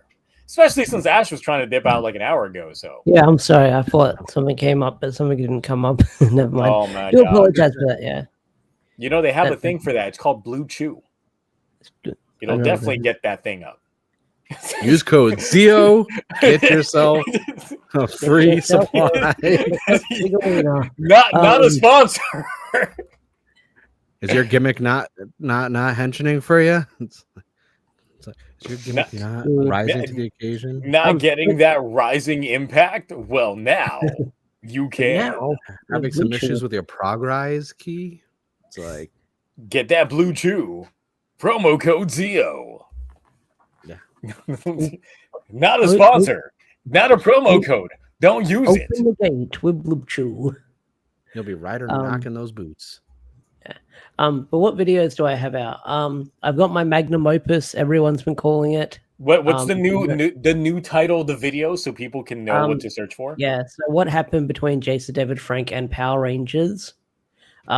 Reacting to the Bat and the Sun interview. I've called it. Although the other one was so much fucking better. I feel so bad that I fucking guilt-tripped and changed it. You could always change it back. I think he's got an eye on me, and we had a peace treaty for now. I'm fit. Like, what is he gonna do? I mean, I'd look like an asshole if I went back and changed it within a week, but within a month, when all the stars out, maybe. Wink, wink. With a new thumbnail too. With a new thumbnail. I like the thumbnail I've got now. That is a good thumbnail.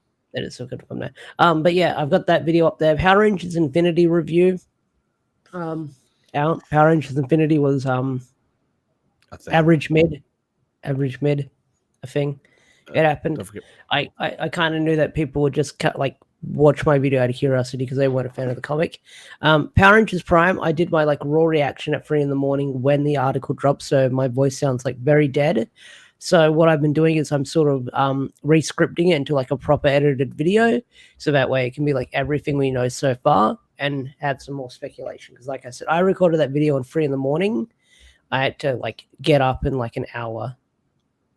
So nice. Yeah. I just want to point out, I am mad, and it has nothing to do with you. It has to do with the viewers in this Power Ranger community, that your freaking Jason Lee Power Ranger form video did not blow up. Because no one else, because you covered comic stuff, this and that, and I'm like, that was a good fucking video. Yeah, yeah, because I did a Tommy one, every version of Tommy, and I thought I'll do every form, talk forms, in a way.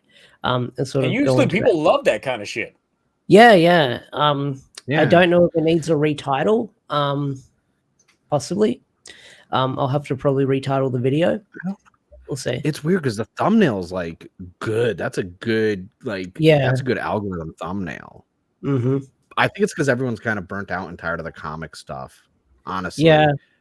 And like I said, like I made a joke in the video saying, if like, okay, so we have MMPR red and Zero Gold, and the video would be over right now if this video was made 30 years ago. But we've got comic stuff to talk about. Basically. And it's like, I think if there was a just way that you could get the comic like renditions of them looking live action.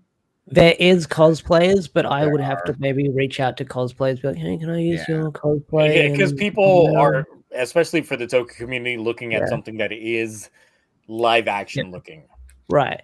That like there's that Morphin Master guy that does like AI generated thumbnails for like certain Power Ranger characters. So much. I know. I don't like that ones. I don't like them. They're dog shit. Yeah, but with the comics, I think there's a lull because even with Prime's announcement, that's not there's only a few people that are excited. A lot of us are just like, I started collecting with issue 0. I put my 8 years in. I have almost every variant cover. Yeah. I read it. It wasn't Melissa's fault. It just ended flat for me. So I'm just like, it's done. Wash my hands of it. I'll get Prime and this and that, just having the collection. I'm glad they brought Melissa back for Prime. I am very glad they brought Melissa back for Prime because I was worried, what writer are they going to bring on? I will only accept Matt Groom or Melissa or Ryan if they brought him back. Kyle is what cut, but Melissa's great. Cinna Grace was good with Go-Go. I would love a slice of life Go-Go from him. I've got nothing against Cinna Grace. I've just not read a lot of their stuff. The Go-Go's good, and then the Iceman one they did is really good. Mm-hmm. But now Ash was putting out bangers. Like, I don't make comic book content because I'd rather just watch Ash's content for comics because I don't feel like I was just like, you know what? Like, do I make a video on this? Nah, Ash already did it. He covered it great. There's nothing I could add to this. What content you got going on, Mark? Toys, and not the kind you put in your butt. Toys. Never mind. But I guess you could. Yeah, lube them up. Put them in a condom. I could shove this right up. I could put this in my butt. Box over here, but I finally got that Chinese toy release. Those blockies, Kamen Rider ones. And yeah, I remember them. Shits are freaking amazing. These little Chinese you got to put them together. Like, they're so good, and it's cheap. You get like 10 figures for $50. So it down to it is the variant is Geets Fever Boost, and I didn't get it because they're blind. When you buy it, you're guaranteed 9 of the 10 figures. Okay. Yeah, and they're blind. You get doubles. You get doubles. Gross. No, you can't. You can't. Yeah, you can't get any doubles. They're all. If you buy the actual retail box, you're guaranteed 1 of each. But can you get double? See what I did there? Double's not in that one. No. That's okay. I know what you did. I know what you did there. I'm not high yet. But yeah, so I got those. I got the Sotos. I'm still doing mini plot stuff. There's a lot of stuff coming out. I wish I did more Chemi content with the cards because I still get them. I just open them privately because no one's videos are hitting with the Chemi card stuff. No one cares about booster breaks. No one cares about any of that stuff. And especially the second the Gavu stuff dropped. And I may have some early release stuff possibly before they hit street date. Ooh, fancy. Because they're doing a lottery in Japan where you can actually get the Soto set a full 3 weeks before it comes out. And the Driver early release is actually happening this weekend.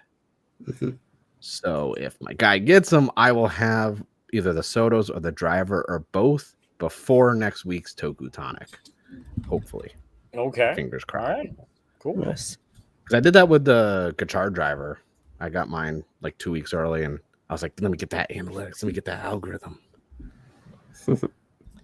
So while we wait for Ash's new video series called Will It Anal Bead, when it comes to all of these Toku toys. That's not going to be on YouTube. That's going to be elsewhere. Oh, okay. Yeah. Onlyhensions.com, right? Onlyhensions, yeah. Get market in on that. Cool. Bet. Cool. Hey, you can sign up for $4.99 a month. Don't ask questions. Mark's like pay $8.99 and you get commentary from Mark going, I didn't know that fit in there. It's like there's a lot of jars involved. Like, is that your list of gimmicks based on would that lube work? Yeah. Only thing I got to promote is I did finally get out my catch up BoonBoomger video, which is 3 episodes catch up. With this last video that I put out a few hours ago. It's over. Like literally right before the stream, like 30 minutes. Yeah, I'll say you put it out like an hour before the stream because And then I still had to make the thumbnail. I was like, let me go shower, let me go make some food, and then let me go make this thumbnail before we go live because I'm just like, I feel so dead trying to work on this thing. I just imagine you making the thumbnail like, let me wear a dancer's belt backwards. No. See, everything for the thumbnail and everything like that, I recorded yesterday, and then it was just putting it together. The first thing that I worked on yesterday was like the bits with Space Fies and Wild Deno, which not only has a kind of opening bit, but there's also like a post-ending bit with Wild Deno. So if anybody just closed out at the end, then you didn't watch the full ending. There's stuff there. But yeah, nice. 20 minutes of editing. So the raw footage was over an hour long to get down. And the thing is, the first portion of the video failed because while I was recording it, so I record my audio and my video separately. And in the middle of recording the video, Adobe Audition says, we've encountered a reading write issue and can't get any of the something like that. And I was like, can I save? Can I save? I tried saving. It said it saved. But then I went to my saved file and it was empty. It was empty. And I was like, I already recorded like 30 minutes of footage. What? And there's no audio. You record audio and video separately? Yes, because I now record the video using my phone. Why don't you just get a lapel mic? I do have a lapel mic, but the thing is, it's like the attachment to the add-on to it, because I also do have a USB to USB-C converter on it. It would require me to consistently take off the phone case off my phone. I have that issue too. And I'm like, I'm too lazy for that shit. Fuck that. Right. Yeah. Mine has that too. I have that little adapter on mine, and it makes it so bulky that it's not flush with the phone now. Yeah. And since I got an outer box on my phone, the way that this works, dude, it doesn't fit on it. Don't you have like the Elgato face cam and then an actual camera as well that you use? So why are you using your phone? Because this new like Samsung S24 you got the camera, new Samsung. Okay, that's why it has the nicest camera. The nicest. I got the newest iPhone, and when I was doing some filming, like for one of my more recent videos, going over like what I buy for like cheap shelving and how I display everything, I did a whole video about that. But because of my camera and everything being over here, I used my phone with a lapel mic, so I had good audio. And I'm sitting there watching it back, and I'm like, watching myself there, and I'm like, okay, I look like this, but then I'm watching the phone footage on my phone. I'm like, but this looks like this. I like this. No, I'm honestly all the time.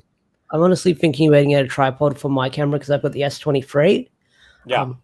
And I barely use the camera. Like this phone, I'll put on my locker at work. If I could do, even though I got a webcam, I feel like there's a lot more I could do with this phone that would be better quality than the webcam I've got here. Oh, there is, because like I said, I got the S24 Ultra, and I messed around with the Pro mode on it in terms of setting the ISO and all that shit on there, having the frames per second and all that good shit. I'm just like, oh, this is like a night and day difference. Like this is really good. So I was just like, you know what? I'm gonna stick to doing this versus the Elgato face cam with all that stuff. So I decided to change it up. And I've been doing it for like the last month, like 2 months of videos. You can use, since you have Android, it's open source. You can use that camera as a camera, like as a camera plugged into your computer without having to pay anything because it's you have Android. But I need to use it's called Camo. Is this Camo? That's what I use. That's what I used to film my toy reviews on this with my phone attached, and it's. Even like when I first started doing videos with my iPhone like 11, the quality was slightly less than this on a 5-year-old, 4-year-old phone.